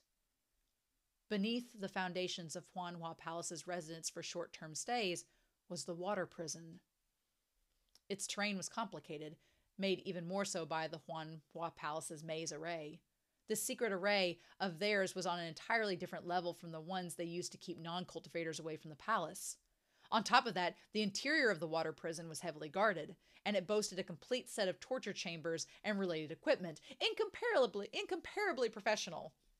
Without exception, every single person incarcerated within that place was a cultivator guilty of terrible crimes, their hands dyed in blood, or one who'd violated the most serious taboos. To put simply, Huanhua Palace's water prison was the public prison of the cultivator world. In addition, whenever some cultivator was under suspicion of endangering the human realm, they would be sent to the water prison to be held in custody while awaiting their trial. This joint public trial would be held by the 4 major sects before they delivered their final sentence. Liu Qingge sneered. "Are you done talking?" He had patiently listened to this nonsense for too long already, and his heart had been seething with anger for ages now. He grabbed Chang Luan where it was on his back, his stance poised for a fight. Across from Sang Mountain sect, Huanhua Palace's disciples also drew their sword, one after the other, glowering just the same. "Liu Shidi, stand down," said Yu Qingyang. Though Liu Qingge was unwilling, if he absolutely had to obey someone, he would only concede to Yu Qingyang. He forced his hand away from the hilt of his sword. As he stepped back, Yu Qingyang nodded. These sort of accusations cannot be made so lightly. The all-black longsword at his waist abruptly sprang an inch from its sheath, revealing a blindingly snow-white blade. In an instant, it was like an invisible net had been cast over the entire plaza. The spiritual energy within that space roiled restlessly like the tides. The incessant hum from Yu Qingyang's sword sounded like it was droning within the ear itself. A number of young disciples instinctively covered their ears, their hearts pounding relentlessly. Zhan Su! Everyone was floored. The reason that Yu Qingyang had ordered Liu Qingge to step down was so that he could step up to fight himself? Unbelievable! Reportedly, ever since the Sangzhong Mountain sect's peak lord of Zhongding, Yu Qingyang, had succeeded his position, he had only drawn his sword twice. Once during the secession ceremony, and once when he battled a descendant of the heavenly demon bloodline, incidentally, Lo Binghei's dad. Zhan Su had only been drawn an inch, but everyone suddenly understood why. If one wished to sit at the top of Zhongding Hall, a calm and mild temperament assuredly wouldn't get you there on its own. "Formations!" the old palace master called. Was this the cadence of an imminent battle? The demons hadn't even fought their way into this mess, and the humans were already starting to fight amongst themselves. Knowing the situation could only worsen, Shen QingQiu promptly removed his sword and threw it in front of him. Zhu Ya stuck straight into the ground before the Huanhua Palace Master. Giving up one's sword was equivalent to surrender, an agreement to comply with the verdict. The old palace master snatched up the sword Shen QingQiu had turned over and waved his sect members back to their places. "Shidi!" Yu Qingyang murmured quietly. "Shizhong, there's no need to say any more," said Shen QingQiu. "Those who are clean will remain clean no matter what. QingQiu is willing to accept arrest." Between the old palace master's senility clamping down on the notion of his guilt and the combo attack of the sower and Chiu Haitang, being imprisoned was just the last nail in the coffin. Anyway, this sequence of events had unfolded in the original work. Shen QingQiu had thought he could avoid it before, but he hadn't expected things would still circle back to this set plot arc. Why force Shangjiang Mountain and Huanhua Palace to have a falling out as well? Shen QingQiu persisted. Saying more will help no one. The truth will prove itself. After he spoke, he didn't look to see Yu Qingyang's expression, but he swept a glance at Lo Binghe. He saw neither joy nor anger on that face. Lo Binghe stood steadily in place, cutting a clear contrast with the cultivators swaying and covering their ears all around them. After some time, Yu Qingyang finally sheathed his sword. It was like that giant net was drawn away from the air. Shen QingQiu turned towards Yu Qingyang and gave him a deep bow. When he thought about it, he'd made a lot of trouble for his Zhangmin Xizhang. He was honestly ashamed. Chu Haiteng was still sobbing incessantly. Qin Wanyu walked over and tried to comfort her. "Oh, Miss Chu, whatever the state of affairs, the 3 sects will give you an answer." She said 3 sects to wholly exclude Sangjiang Mountain, making her position clear. Xu Haiteng was moved, tears in her eyes. She looked up to thank Qin Wanyu, but upon seeing Lo Binghe standing alone to the side, she couldn't suppress the blush that suffused her cheeks. Shen QingQiu internally rolled his eyes. Theoretically, he was getting cucked right in front of his face, so why didn't he feel the slight bit unhappy? A group of Huanhua Palace disciples, led by Gong Yizhao, walked up to him. The links in their hands were all too familiar. "Hello, immortal binding cables. Goodbye, immortal binding cables," thought Shen QingQiu, mentally waving as he did so. "Senior Shen, my apologies," said Gong Yizhao, sounding honestly sorry. "This junior will treat you with due respect. Before the truth comes to light, I will not let you suffer any slight." Shen QingQiu nodded, though he spoke only a couple words in reply. "Thank you for your trouble." What use is it if you're the only one treating me with due respect? One look at the expressions on those Huanhua Palace disciples' faces, and he knew every single one was itching to eat him alive. After all, Huanhua Palace was the sect that had suffered the most serious casualties at the Immortal Alliance Conference. There certainly was more suffering to be had. With his torso bound by the immortal binding cables, Shen QingQiu felt his body grow heavy. When without a cure intermittently flared up, he only felt the circulation of his spiritual energy become congested. Like if the connection was bad, but if you smacked the remote, you could still make do. Once the immortal binding cables were fastened, his spiritual energy was completely obstructed, reducing him to an ordinary mortal. "We shall set the date of the trial to 1 month from now. What does everyone think?" said the old palace master. 5 days, said Liu Qingge. The longer that Shen QingQiu was imprisoned in the water prison, the more various tortures he would have to bear. The 5 days that Liu Qingge demanded was the least amount of time into which preparation procedures for the trial could be compressed. The old palace master was, of course, unwilling to compromise. "If it is so hurried, I'm afraid there will be many oversights." Xiaohua Monastery were professional mediators. One of their masters suggested, "What about 10 days? 7 days, said Yu Qingyang. "No longer." With all the sect's leaders haggling, Shen QingQiu began to feel like he was standing in a food market. However, he had his own considerations and hurriedly cut in. "There is no more need for back and forth. Listen to the palace master's plans. 1 month.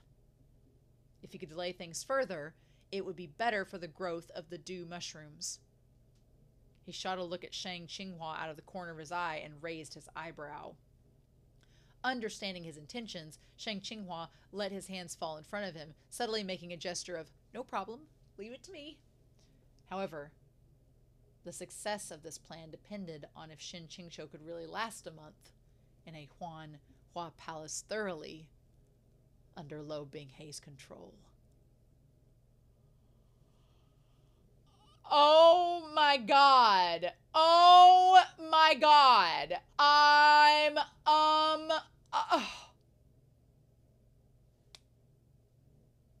absolutely floored. I'm probably going to take a little break after this week.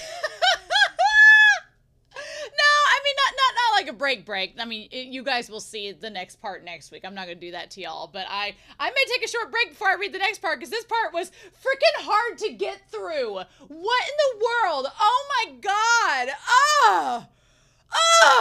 Scum-Villain self-saving system. You were supposed to be helping Shen QingQiu. I don't know if y'all are doing your job with this new update or not. I'm a bit concerned. Oh my god. So this set of chapters is really rough, and the booze may be hitting me. I've like sweat. I'm glad this is a black shirt. I've like sweat all through this.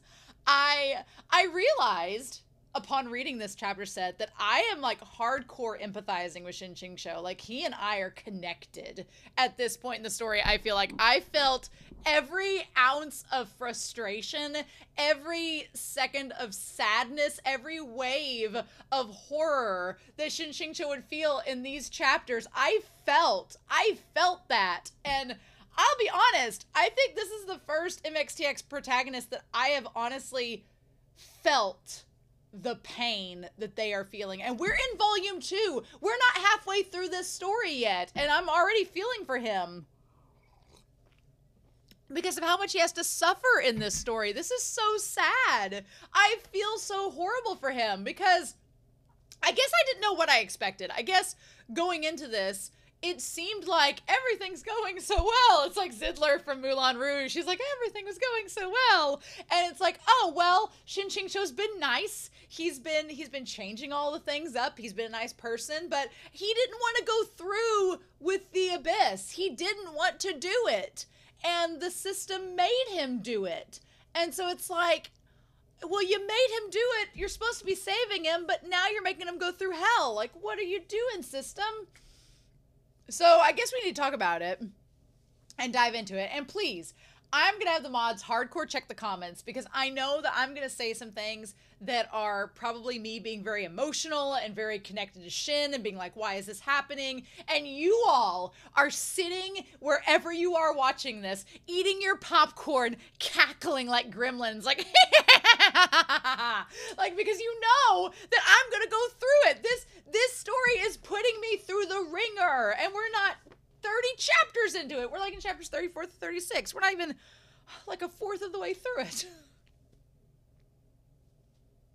I'm going to be honest. I'm going to not talk spoilers about Heaven Official's Blessing or Modazushi specifically, but I am going to talk about vibes and feelings about those series and how they've made me feel as a reader versus how this makes me feel as a reader, and just some basic overarching plot stuff. So if you want to be wholly blind to Heaven Official's Blessing and Modazushi, then I'll probably give you a little warning ahead of time. But oh my god, this is, of all the MXTX stories, this one is maybe the most heartbreaking to read right now. And not because of the plot necessarily, because I would argue Modazushi and Heaven Official's Blessing so far, we're only in volume 2, so far I would argue that those other two stories have more heartbreaking moments and sadder moments and more like traumatizing, oh my god, how could that be happening to our protagonist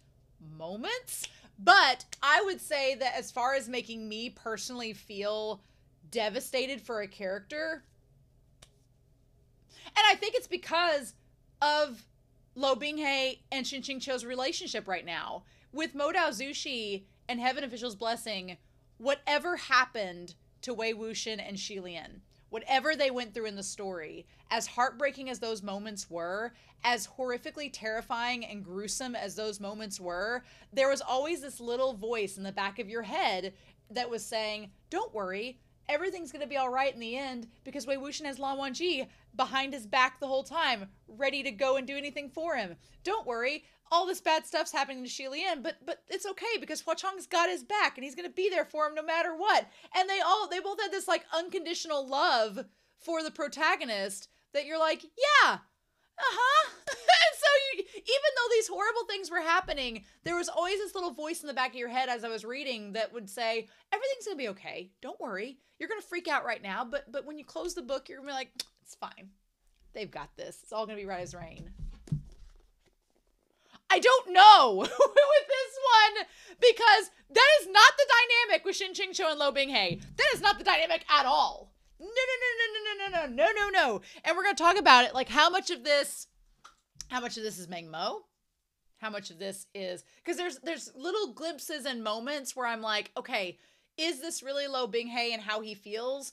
Or is this influenced by Meng Mo and his demon blood? Is he trying to, like, does he not have it under control yet? Is he trying to get it under control? What does he do? Is that what's going on with here? And of course, Shen QingQiu is an oblivious peacock and has no clue what to do. So this definitely is the first time reading an MXTX story where the couple that I'm supposed to root for, I'm like, I don't know if I can root for them at this point. I'm like, I am rooting for them, but I don't feel like I'm like, oh, it's going to end happily ever after. I don't know. Because a part of me believes that Shen QingQiu wants Lo Binghe to not be bound by the laws of the protagonist and to make his own decisions about things. And that's why he's always like, that's why he's kind of like, why aren't you supposed to have this stuff happen to you? But I don't know if that's going to be, I don't know what to expect. I don't know what to expect. I don't know what's going to happen. Shen QingQiu is about to be imprisoned with a potentially yandere man. And I'm like, I'm getting Misery flashbacks, and Kathy Bates is playing Lo Binghe, and I'm a little worried that Shen QingQiu might have his legs broken. I'm just saying, I'm a little concerned. So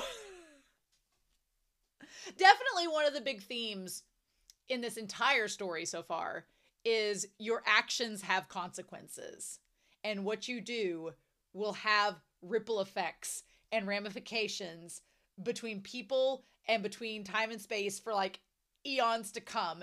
And it will ripple out in ways that you cannot predict what will happen. And that's happening now in the story. And it's utterly terrifying because Shen QingQiu doesn't know what's going on anymore. And he knows bits and pieces of what's happened. Some of it is happening in similar ways than it did before, but it's not happening the same way. And it's like he's a different person than the original flavor of Shen QingQiu. Lo Binghe is a different person than the original flavor of Lo Binghe. So it's like, and I don't know. I'm just going to say this, and you all are going to laugh on the other side of the screen. I know y'all are laughing as I say this. I don't know if I trust Shen QingQiu, Qinghua, entirely. I don't know if I trust airplanes shooting towards the sky, if I'm being quite honest. I don't know if I trust them. And I say that because, and maybe it's just me being highly suspicious thanks to other MXTX works. Maybe it's just me being highly suspicious because of that. And because Shen QingHua is the author. But the whole time, of course you could make the observation that Shen QingHua is a coward, because the author is a coward, and that they're just being cowardly. And it could be self-preservation, that they're not trying to help Shen QingQiu any more than they can because they're afraid that they're going to get implicated into the story and into the problem. So they're like, yeah, I don't know, how did this happen? But when Shen QingQiu turns around and is like, what do you mean? Could you be more helpful? And he isn't. There's a part of me that wonders, because we started this volume off not really knowing what Shen QingQiu has been doing, Qinghua has been doing this entire time, the last 3 years, there is a small portion of me that is curious if Shen QingHua is like, oh, Shen QingQiu is the only one that knows my identity, and he's the one that could screw this up for me. So I don't know, maybe I'll let him get, killed off. But then he gets killed off by Mobijun. So no, no, that's just the booze in the cup talking. I was like, no, I don't think he's really a traitor because he knows he's going to get killed by Mobijun if anything bad happens to Shen QingQiu. So right now, Shen, oh my God, all these names are all like blah, blah, blah in my mouth. Shen QingHua cannot, there's nothing he can really do at this point. He can just go along with Shen QingQiu and say, okay, you seem to know what you're going to do. You have a plan, I hope. I'll just follow along. And they do have, I was waiting for it last volume set of chapters, thinking it was going to happen, that we were going to mention it, and they didn't. And they mention it in this chapter set, that the sun, moon, dew mushrooms have a part to play in all this, but they need more time to grow or accumulate or something. And so that's why Shen QingQiu is like, okay, I'll be imprisoned a month because we need all the time that we can get. So we need to buy as much time as we can. So, oh my God. But Mobijun's nowhere to be found. So that's the thing. At least there's that. At least we don't know anything about Mobijun at this point. He's disappeared conveniently. But yeah, Lo Binghe has seemingly taken over the palace of Huanhua and made it his own. And it seems oddly fitting, right? It's interesting though. It's interesting though, because here's the thing. At this point, there is kind of an irony to it because Lo Binghe has been taken in by Huanhua Palace, which suffered from the demons the most. But the irony of it all is that Lo Binghe is like their leader, and they took in the leader of the race that caused them the most damage. And I do want to give Shen QingQiu credit because at this point he's like, well, I can't call out Lo Binghe. It will do nothing. He is the protagonist. He has the protagonist halo. If I call him out and say he's a demon in front of all those people, they'll, one, not believe me. Two, they'll say I'm trying to slander Lo Binghe and it'll make me look bad. And three, he's the protagonist. Nothing bad's gonna happen to him. So it's like he can't do anything, but it's just the irony of all ironies that this guy is trying to like take Lo Binghe in. And that moment where he was like, where everybody was like, oh, well, you know, your disciples are great products of your masters. And I was like, that is so cruel. Because Shen QingQiu is the one that's shown him all this kindness. And Lo Binghe is like, Lo Binghe is kind of a little bitch. I'm sorry, but he kind of is. And I want to like slap him across the wrist and be like, down down boy. Get away from your master. Be nicer to him. Quit biting the hand that feeds you. Or literally making Shen QingQiu drink from the hand. Oh my God, that whole blood drinking hand scene.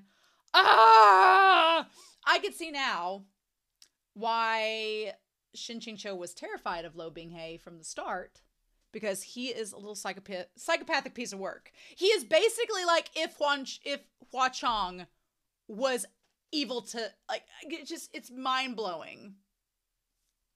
There's a lot of similarities, I feel, between Lo Binghe and Hua Chong.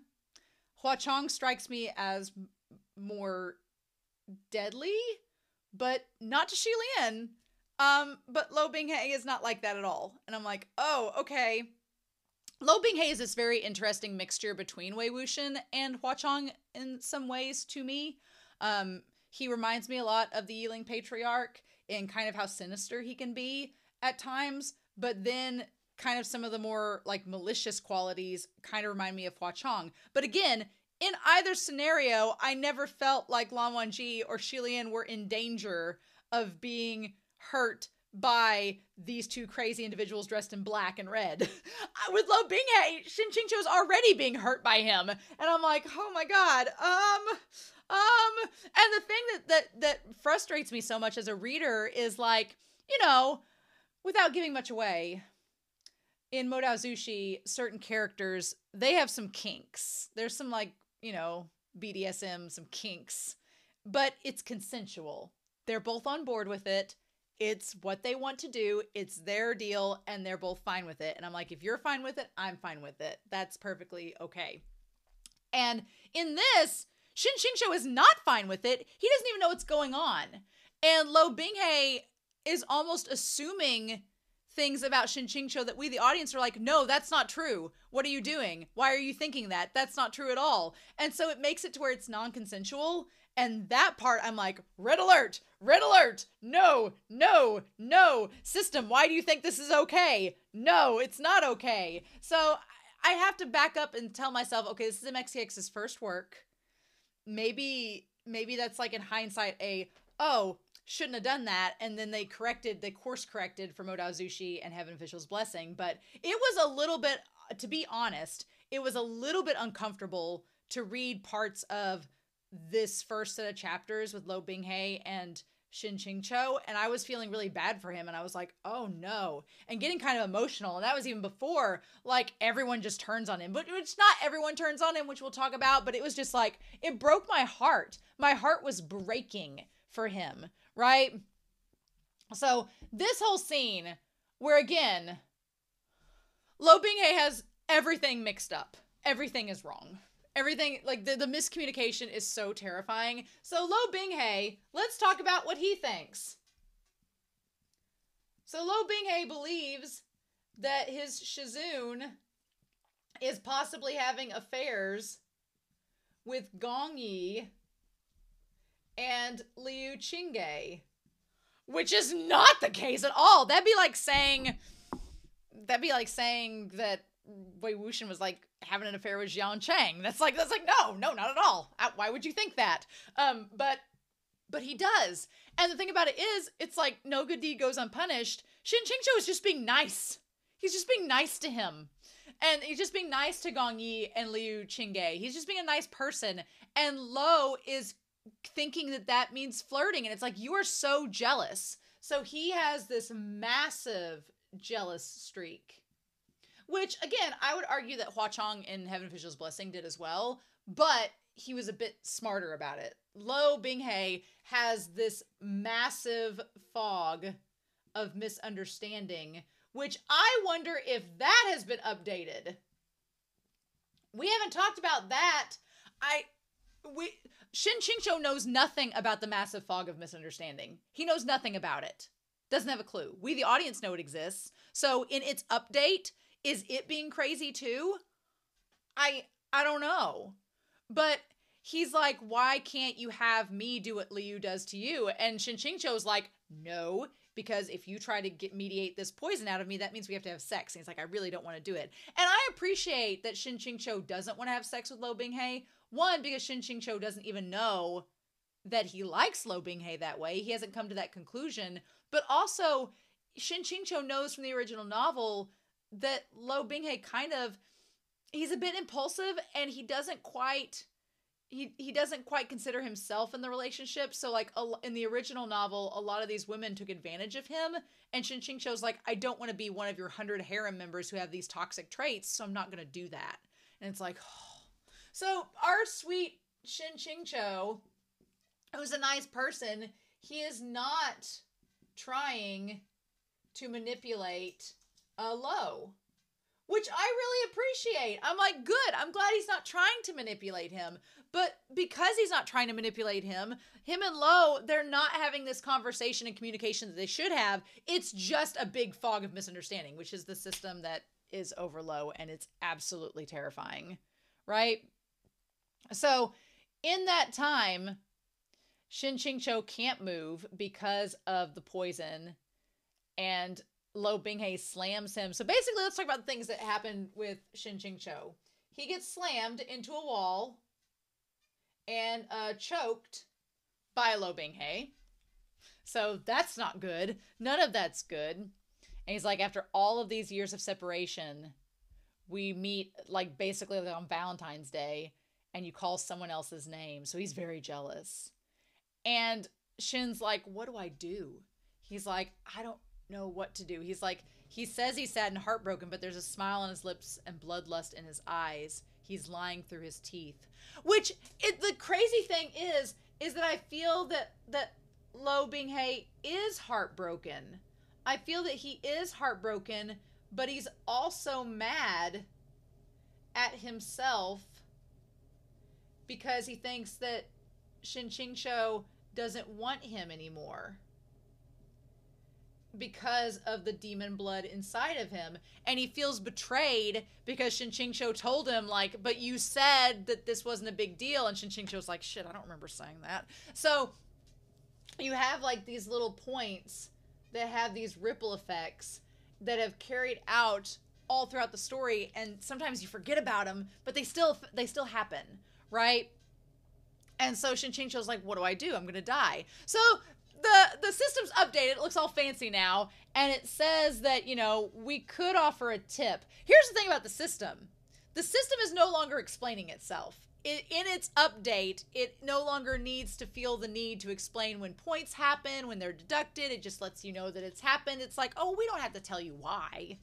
You'll figure it out. And it's like, so yeah, he's like, you know, you could use this key item. So I'm glad Shen QingQiu did not use it right now. I'm so glad he didn't use it, because if Lo Binghe, now he has anger points, by the way. He has not only heartbreak points, he has anger points too. The system didn't even explain the anger points. They just said that they're there. And Shen QingQiu was like, what is it?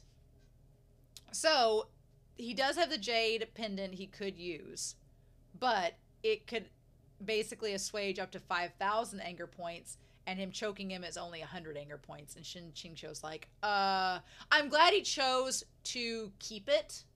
And I'm glad he finally decided that he's not going to use it. He's like, wait a minute. He's like, I'll save this get out of jail free card for when it's actually like do or die. Because the thing is, he's about to use it, and then at that point, he just lets him go. He said he helps him up and just helps him and says, why did you run so fast? I almost couldn't catch up. So it is, I don't want to use the term schizophrenic or bipolar or anything like that. I don't like using that term to describe a character, like unless it's said specifically by the author.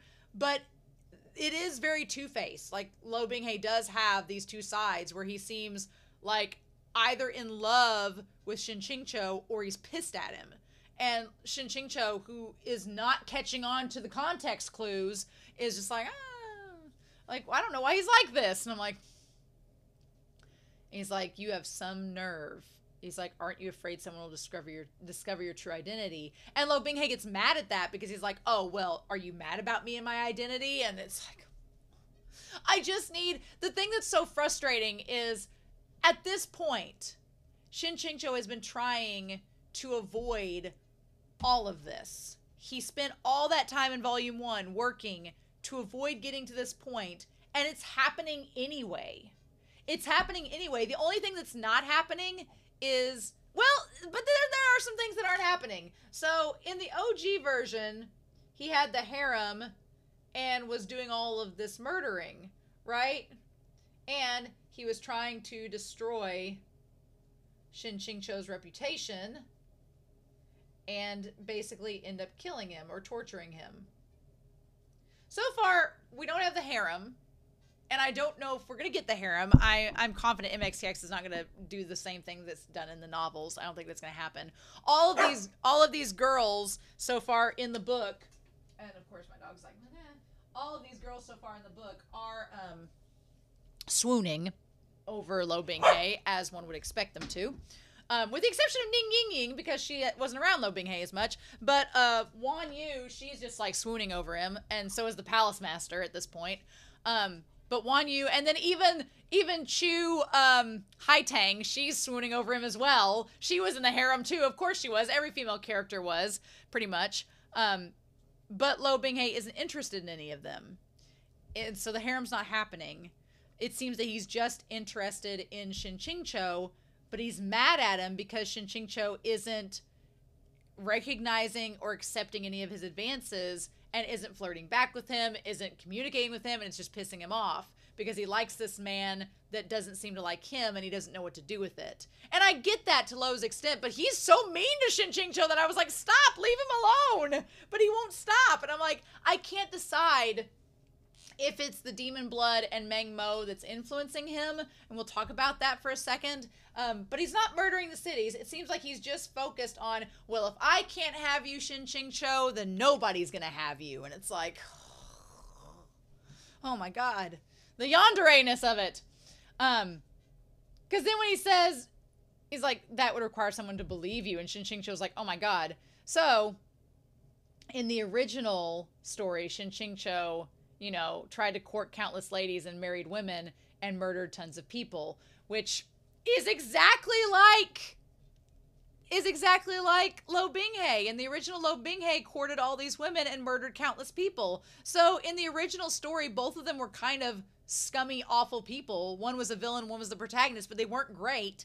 And now you have two characters. Now you have Shen, who's changed his ways, but can't escape the past that was there before he started changing his ways. And then you have Lo Binghe, who was doing really well, but then ended up in the same situation. So you have two characters that have been actively working towards differentiating their paths, but they're still stuck in the same rut. And so the story seems to be like, how are we going to get it to where these two characters can save themselves from the paths that the story is set in front of them and do it together. And this story, I feel, is gonna make us work for it. And I'm like, okay, MXTX, you throw down this gauntlet. You make us work for this. Okay, fine. But this chapter set was so angsty. I was just like, I wanted to tear my hair out for Shen QingQiu's sake. So then Shen QingQiu's like, well, could Lo Binghe still destroy my reputation? And the system's like, yeah, he can, unless you do something to make him stop. And Shen QingQiu's like, okay. But then he gets 50 satisfaction points. Just because. I'm assuming it's just 50 satisfaction points because he doesn't directly, like, you know, what does he say there? Why did he get the 50 points? I guess because he didn't have a retort to Lo Binghe. I guess that was the reason why he got the 50 satisfaction points. And Shen QingQiu's like, is all of these satisfaction points going to be because I suffer? I was like, ah, no. Yeah, and then, he doesn't explain anything. Where are these points coming from? He's like, what are you planning to do? He's like, I just wanted to return to see you. And he's like, so he's come to pay me back. And he's like, are you going to kill me? You know, what about the plague and all this? And Lo Binghe, of course, interprets it as, oh, well, you're mocking me and my demon heritage. You know, you harbor this relentless hatred towards the demon race. And Shen QingQiu's like, no, I don't. He's like, you actually hate me. And he's like, no, I don't. And I'm like, why don't you say it out loud? If you don't hate him or the demon race, why don't you tell him, Shen QingQiu? You could save yourself so much trouble if you just talked to him and said it. And said what you're actually feeling. It's one of these things where Shen QingQiu is having a lot of trouble, in the words of Genie from Aladdin, with being himself. He isn't being himself. I'm like, you have the out of character mode done with. Be yourself and talk to him. And he won't do it.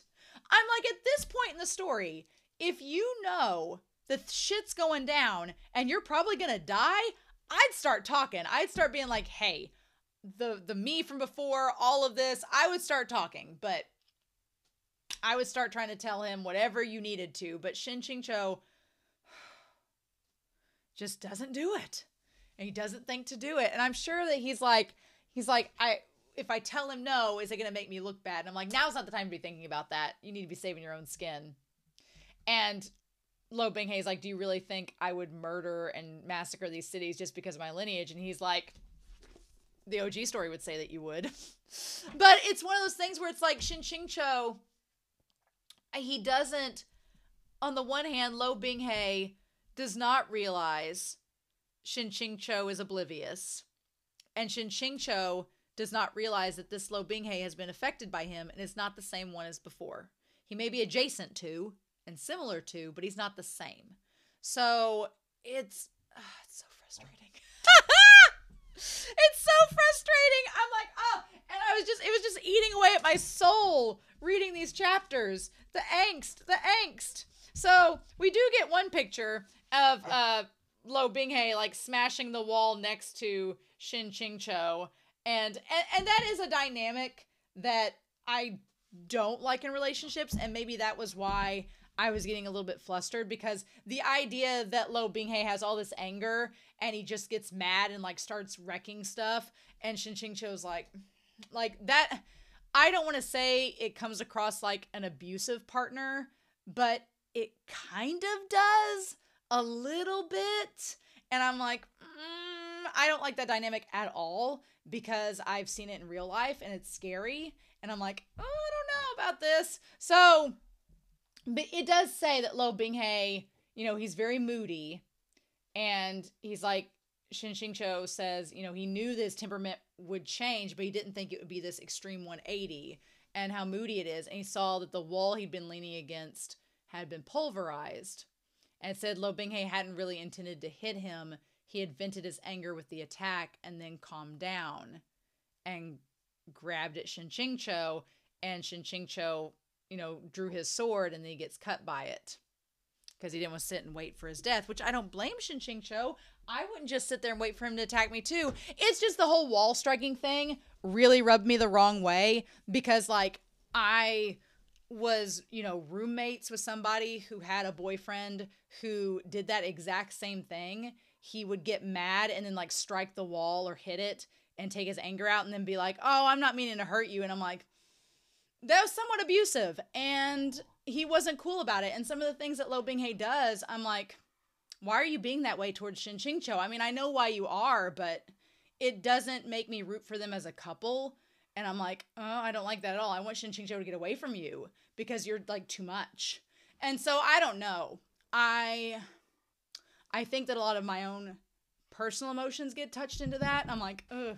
So I'm like, MXTX, I want my like fluffy happy couple. Why are you making these guys all weird? Why are you making them different? I want my happy fluffy MXTX couple, damn it.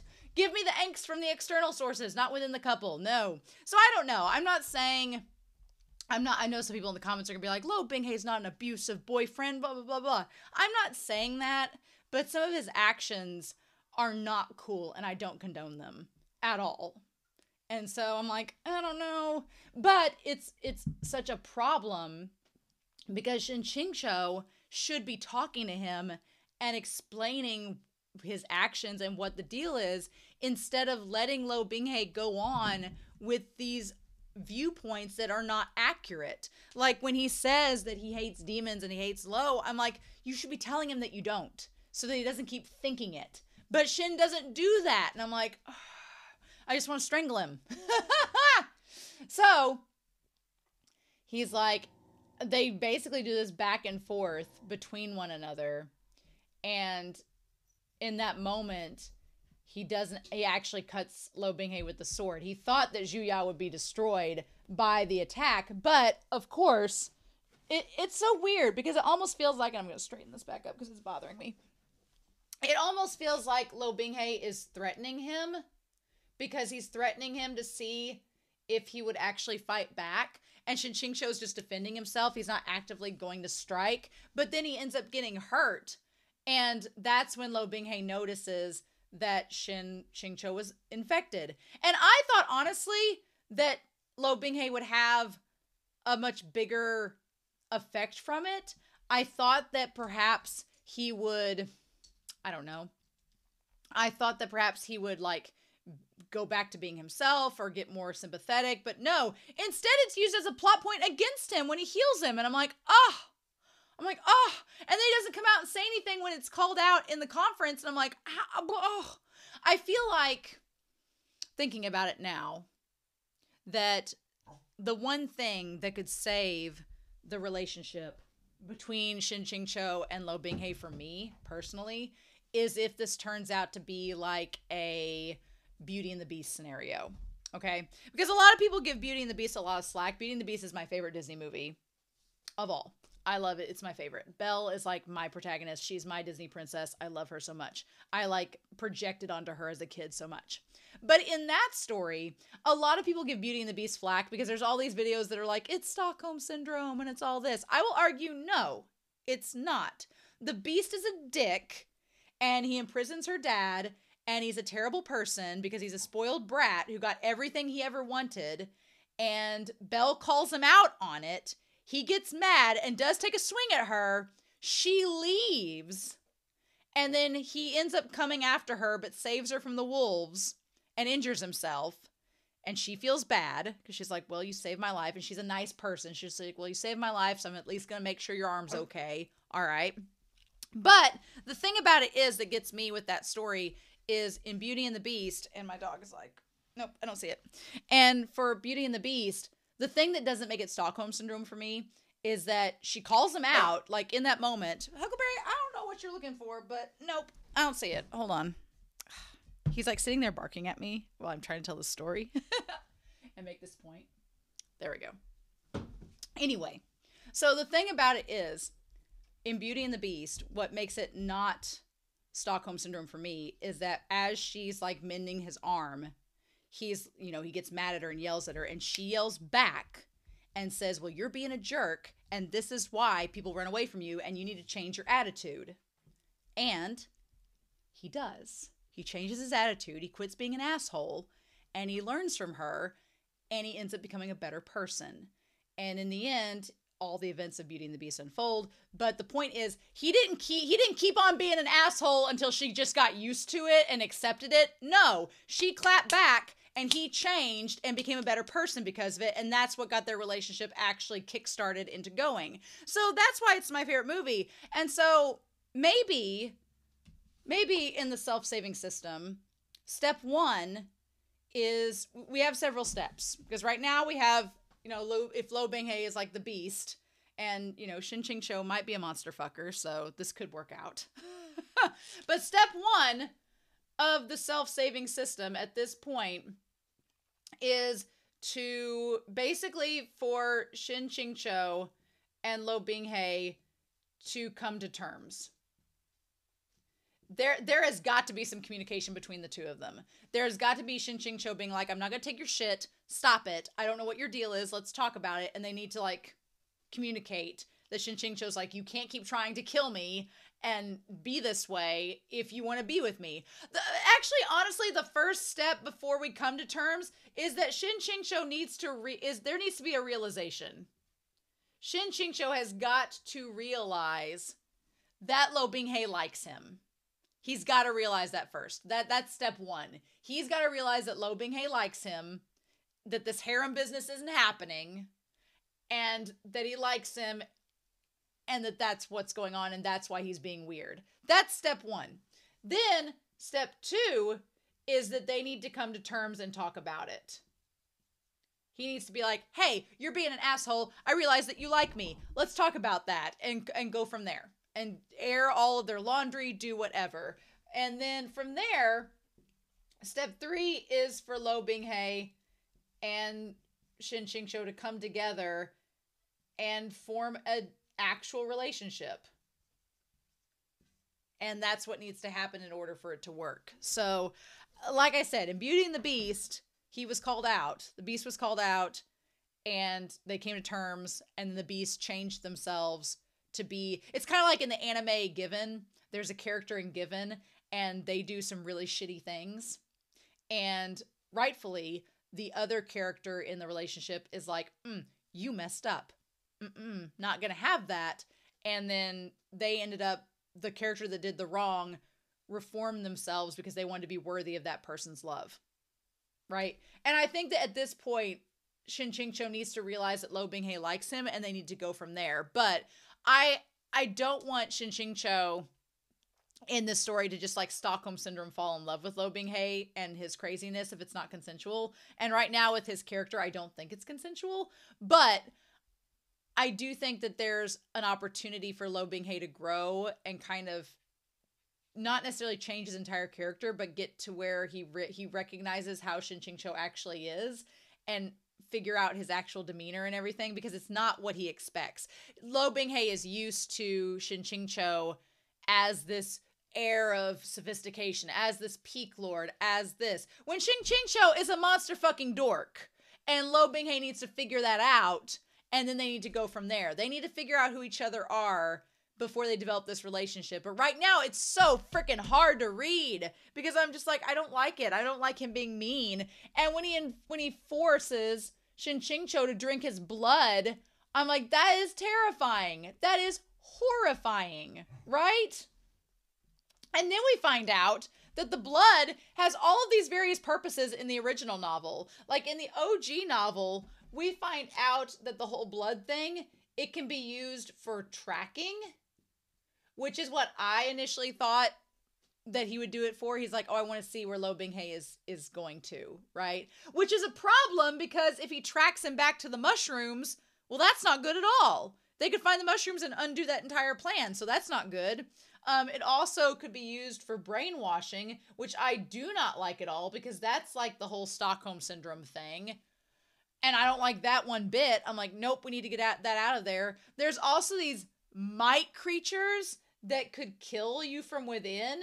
I hate the concept of parasites. It's like my least, like the idea of the face hugger from Alien makes me want to vomit, and it terrifies me. So nope, don't like that at all. Get it out. And then it could be used as a sex tool, which sounds a little bit like non-consensual non-con, and I don't know how I feel about that. So none of this stuff with the blood invading Shen QingQiu from within and crawling around inside of him.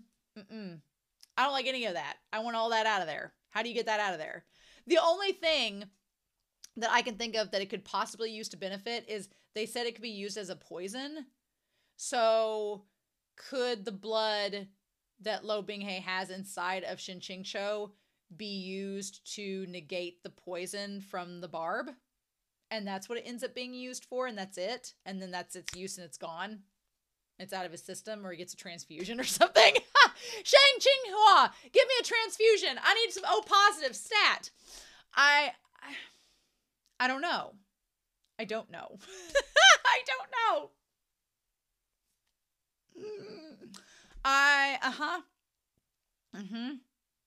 I've never wanted to read Scum-Villain self-saving system fanfiction so hard as I do right now because I need some happy fanfics, but I can't go look at them because there will be so many spoilers. So I can't do that right now. So that's where we're at. I'm like, no! So, I need some happy fan art in the Discord at this time is what I need. Some happy fan art, some happy times. Non-spoilery, happy time fan art. Anyway, so I am a little bit worried about his blood being mixed to like used to control Shen QingQiu. I don't like that idea. I don't know like where that's headed, especially if he's in the water prison. It's like Lo Binghe could do whatever he wants to him, and that whole sex toy business suddenly has come into, and we're not ready for that. No, Shen QingQiu, I feel like Lo Binghe thinks that Shen QingQiu is this sexual being, and he's not at all. And it's like no, not like that at all. And I'm like, no, he's not sexual one bit, which is why this is so problematic. And you need to talk to him. And why aren't you talking to him? So then it's like this chapter here, this whole chapter 35 is just like a nightmare. Basically, Liu Qingge is pissed. I like that the ones that are not on Lo Binghe's side are Liu Qingge and Gong Yi Zhao. They're both on Shen QingQiu's side, as well as Yu Qingyan. Which, the good thing is, in all of this, the good news is that Shen QingQiu, originally, in the OG novel, he kills Liu and Yu Qingyan. So originally, they're not there to back him up.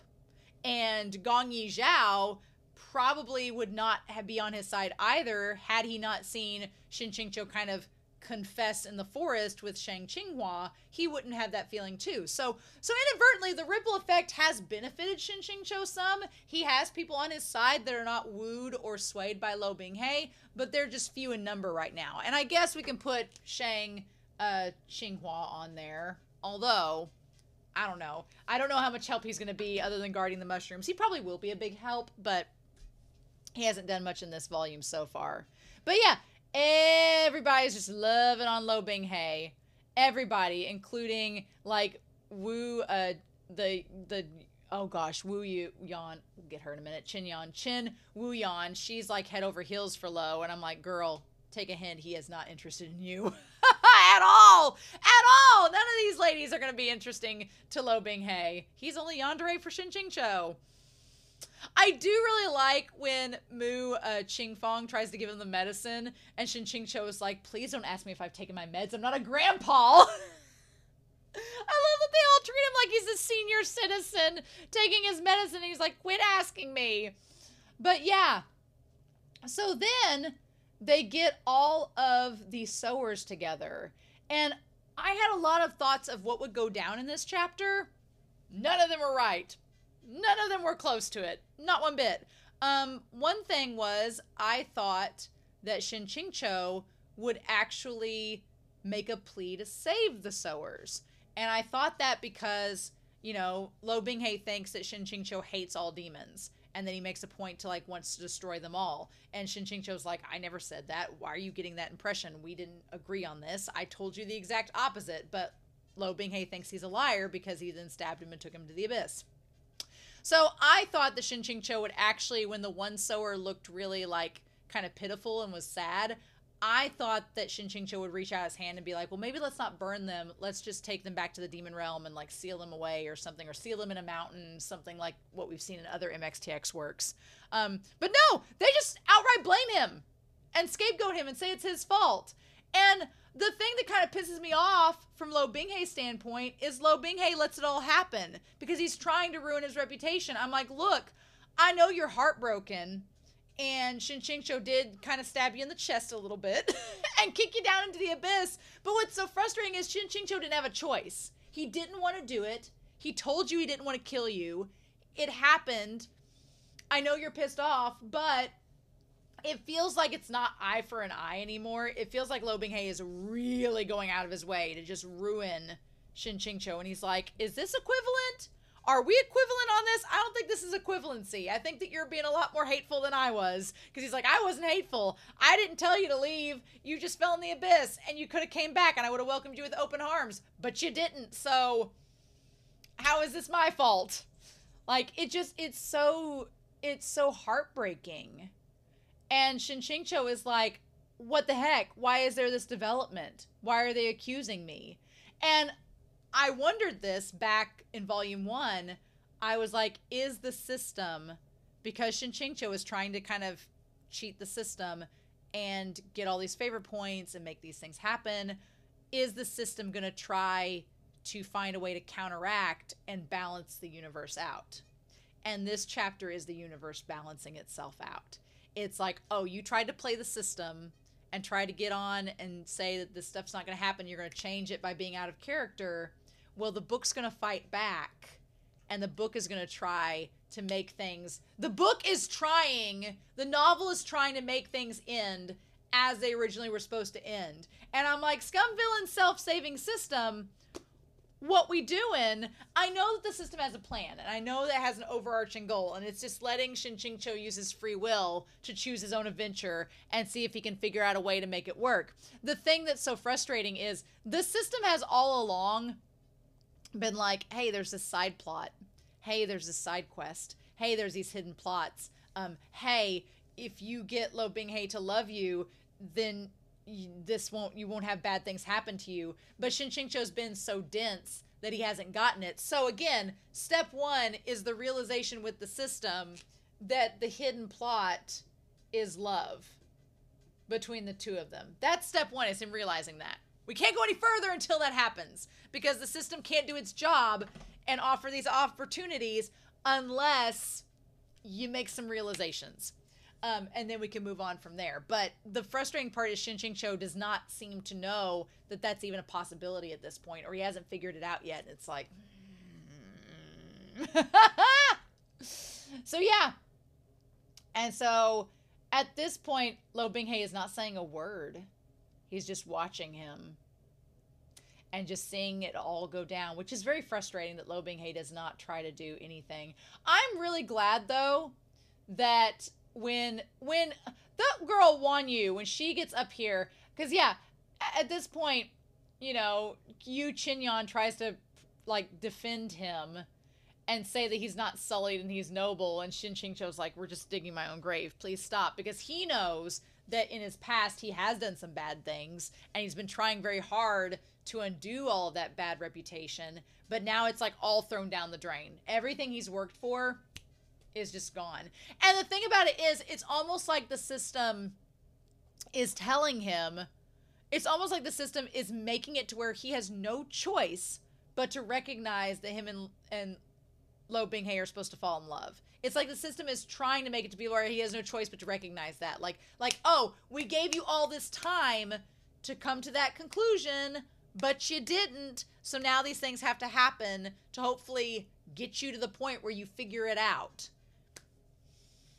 And it's like, aww. And I do think that Shen QingQiu does love him.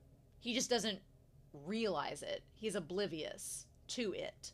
Because he just, the way that he describes Lo Binghe, the way that he describes his face, the way that he seems enamored by him, the way that he thought when he was like little lamb Lo Binghe, how nice he was. Like, I think he loves him. He just doesn't realize it. And now that Lo Binghe is confused and thinks that Shen QingQiu hates him, but he loves him, they both love each other and they haven't realized it. And they can't move forward until they both realize it. And it's frustrating.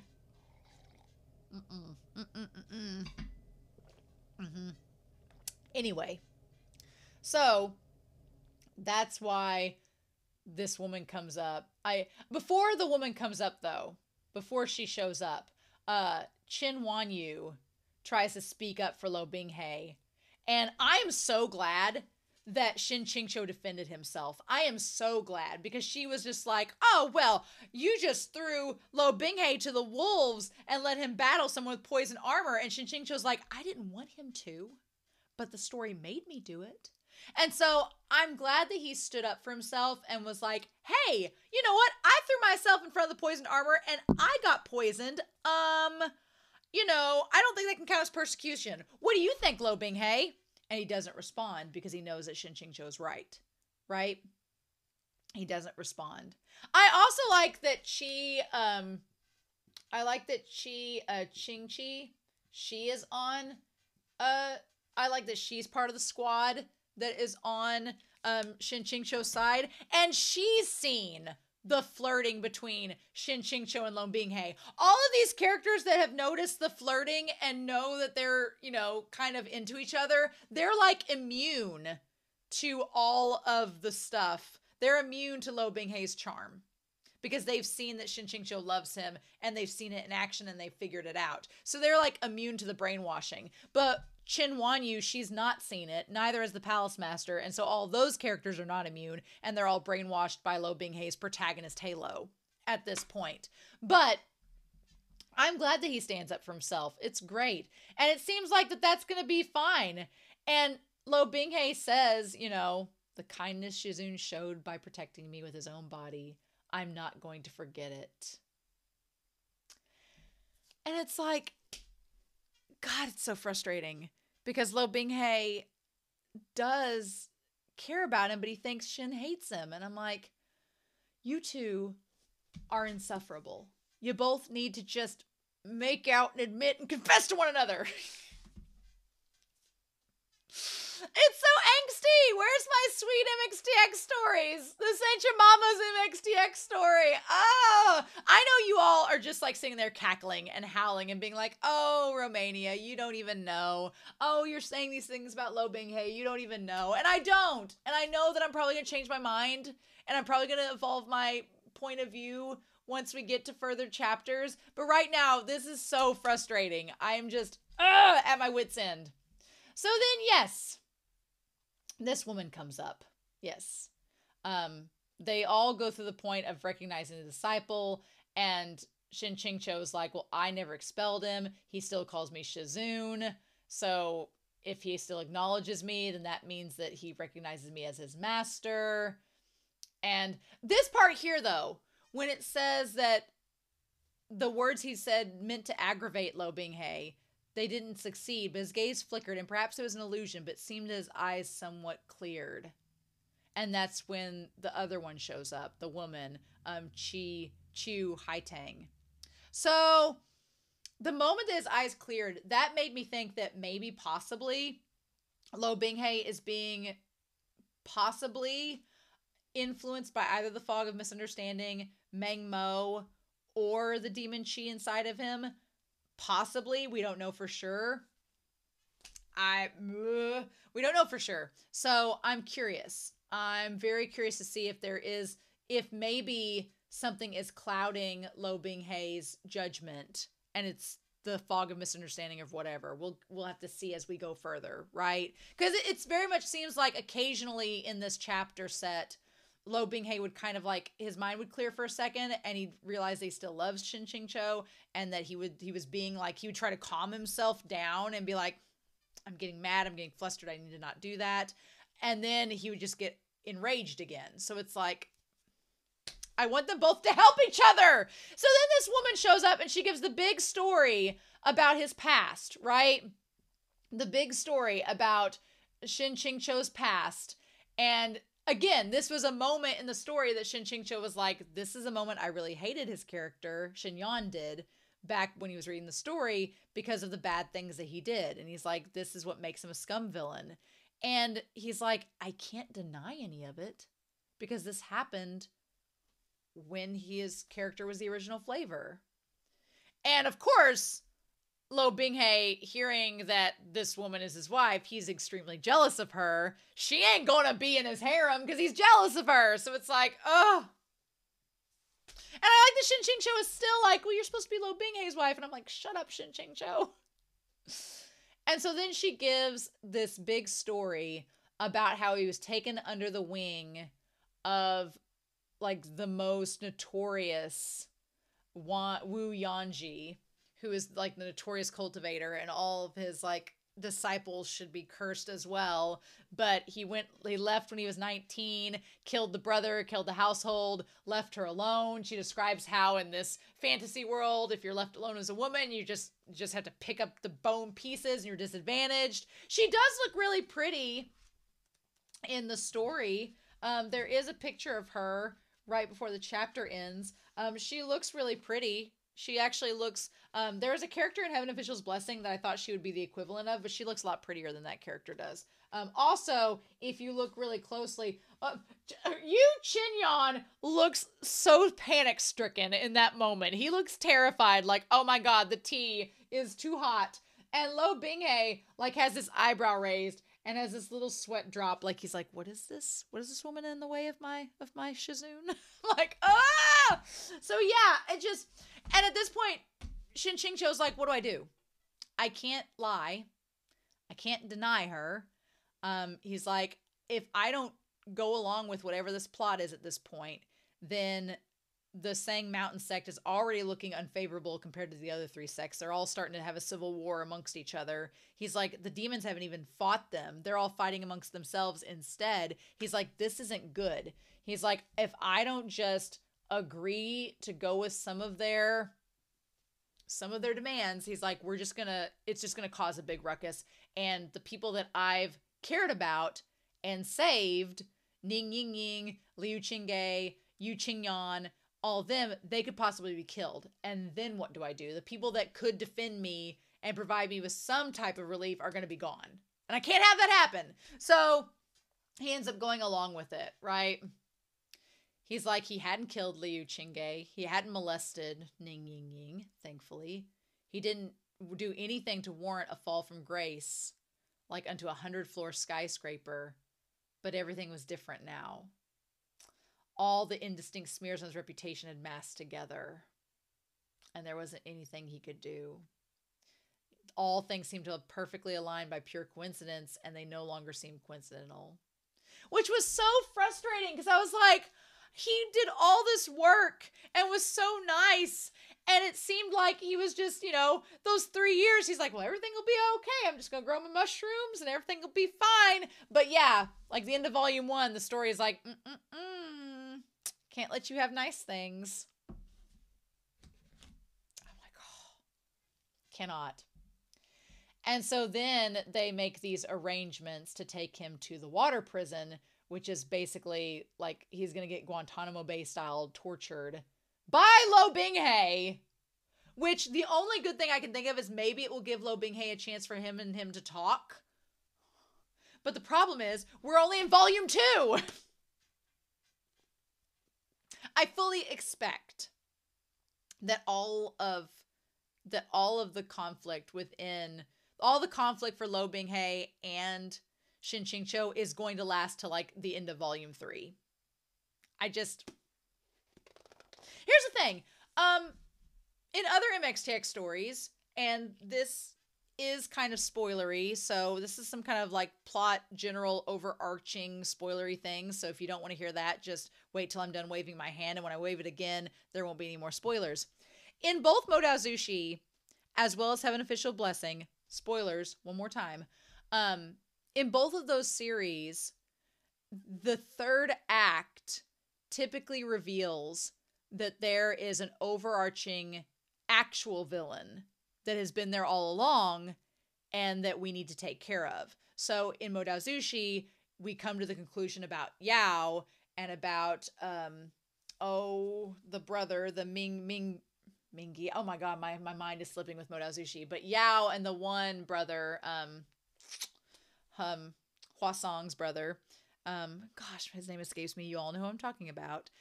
But we find out that it all comes together, that Yao's the mastermind behind all of it. He's making these plans. They have the whole incident in the cave with all of the other corpses there. And they all meet in the temple. And the temple is where Wei Wuxian and Lan Wangji finally all come together after they've had their little scuttle tryst, which now looks like the bathing of lambs compared to this. Now Modao Zushi looks like the whole argument between Wei Wuxian and Lan Wangji. It's child's play compared to this. It's just like you're walking on a playground, a bed of roses and little bubbles compared to this business.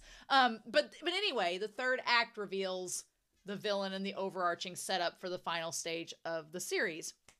In Heaven Official's Blessing, you find out by the end that there's been this secret villain who's been there all along and connected through and through. And it sets the stage for the final confrontation where everything all comes together and they all do that, right? So basically what I'm saying is, in both Heaven Official's Blessing and Modao Zushi, our protagonist couple don't necessarily come together to work as a team and be all hunky-dory until the fourth act, until the final act of the story. And so, end of those spoilers, that makes me think that these two are not going to fully be working together as a couple until the end of volume 3, which means we have lots of chapters of angst to go. Maybe that's why it's not so long. Maybe that's why MXTX is like, I don't want to torture you more than 4 volumes, so we'll just not let that be a thing. And I'm like, because yeah, this chapter said I felt so horribly for Shen QingQiu. I felt so horrible for him. My heart was breaking for him. I wanted to cry for him. I was like, why is all these things happening to you? And Lo Binghe, why aren't you doing anything to help him? Don't you know that he loves you? I thought you loved him. Like, what? Like, like, my whole heart was breaking for them all. Seriously. And so then I like that Liu Qingge is like, are we done talking? Are we done? Are we ready to go? And the fact that Liu Qingge was stopped by Yu Qingyang, the fact that Liu Qingge, who had a very noble sword, capable of fighting many a man, had to sheathe that sword so that Yu Qingyang could come out and bring out his massive, bigger sword. I was like, and all I could think of in that moment was like, so Lo Binghe is going to hate Yu Qingyang now as well, because he's going to think he's part of the harem too. Lo Binghe is convinced that Shen QingQiu has a harem of men, when that is not the case. It's almost like it's reversed. It's like Lo Binghe thinks that Shen QingQiu has a harem when that is not the case at all. And Shen QingQiu thinks that Lo Binghe should have a harem when that's not the case at all. And it's like, so I like that Yu Qingyang has a massive cloud strife size sword that only an inch from its sheath coming out is this blinding white light and just a giant net of audible sounds that crushes your eardrums. Jiangsu. Love it. Love it. And Yu Qingyang, like, throwing his sword down for Shen QingQiu. And the fact that he fought against Lo Binghe's dad. Again, Lo Binghe's going to hate all of these men. All of them. So then Shen QingQiu is like, nope, we're not going to fight. He's like, the truth. Shen QingQiu is the walking example of, there's a country song from the 90s. I grew up in 90s country, and there's a song called That's My Story, and I'm sticking to it.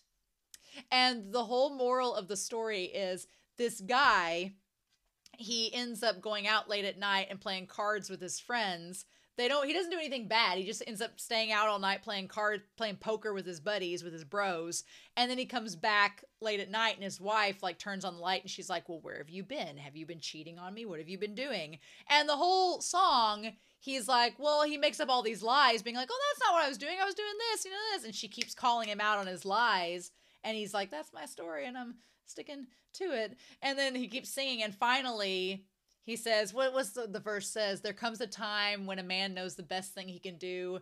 Look her in the eyes, beg for mercy, and face the bitter truth. And then he tells her the actual truth of it all. And I feel like Shen QingQiu is like the singer in that country song, where he's like, at some point, he's not going to be able to lie anymore. He's going to have to tell Lo Binghe the truth and let it all come out. And that's the only way they're going to be able to move forward. But when he tells Yu Qingyang, he's like, the truth will prove itself. It's going to come out and be what it is. We just have to accept it. I'm like,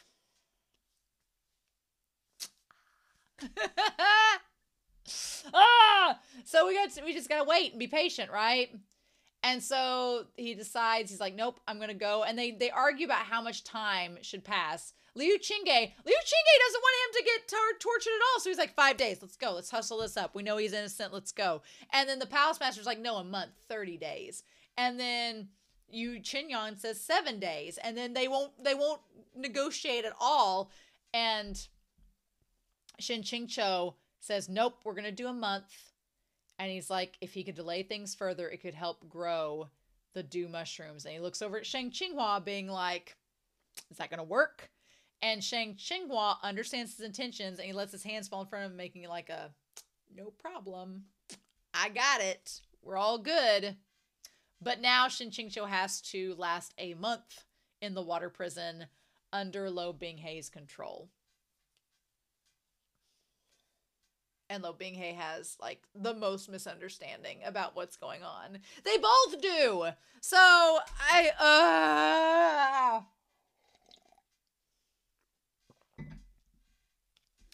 was really thrown off by Lo Binghei's actions and being violent around Shen QingQiu. I don't like that narrative of a potential partner being violent around them and being like, I'm just so mad. And I'm like, well, you don't have to be violent around me, please. There's no reason for that. To take some damn anger management courses, you know? I feel like Shen QingQiu in that moment. But obviously with the demon blood and everything, there is a literary reason. And I'm hopeful that MXTX will have Shen QingQiu, once he comes to the realization at some point that he's going to actually help Lo Binghei get over that slump, and Lo Binghei will work to become a better. It's funny, the self-saving system may also be not only saving Shen QingQiu and making him a better character, but also making Lo Binghei a better protagonist, right? And making him a better character as too. Because in the OG, Lo Binghei sounds pretty... When we first started the story in the Donghua, and they were like, Lo Binghei is our protagonist that everyone loves, I'm like, he kind of seems like an asshole. And so that's how he seems in this story so far, based on what's happened. But it was just such a shock going into this volume because, you know, I had these hopes that everything Shen QingQiu had done would make a difference. And I'm sure in the long run, it's going to make a difference. In the overall story, it's going to make a difference. But right now, in the short term, it doesn't seem to have made a difference. And it seems like things are happening out of order and out of control. And now Shen QingQiu can't predict what's happening. So he's like, he's going to have to just, he can't rely upon knowledge of the novel anymore. And that is terrifying. So... Oh, one thing that I was going to do that I didn't get to do last week, or the week before actually, was talk about the chapter titles. I realized that for the chapters 27 through 30, I actually did not have the chapter titles. So I want to go back and look at those real quick, as well as look at the chapter titles for these first couple chapters from volume 2. So chapter 27 was called Endless Abyss 3. So the third part. Chapter 28 was Recognizing a Relative, which was the chapter in which we learned about Shen QingQiu. Chapter 29 was Bailu Forest, and chapter 30 was Lu Shui Lake's Human Snake. That human snake, whatever that is going to be about, I'm kind of baffled. But anyway, we also have, and Reiki got me these chapter titles, so you'll have to thank them in the Discord. Chapter 31 was Countdown to the Protagonist's Return. And then chapter 32 was Reunion, so that was a very short countdown. Chapter 33 was Reunion Part 2.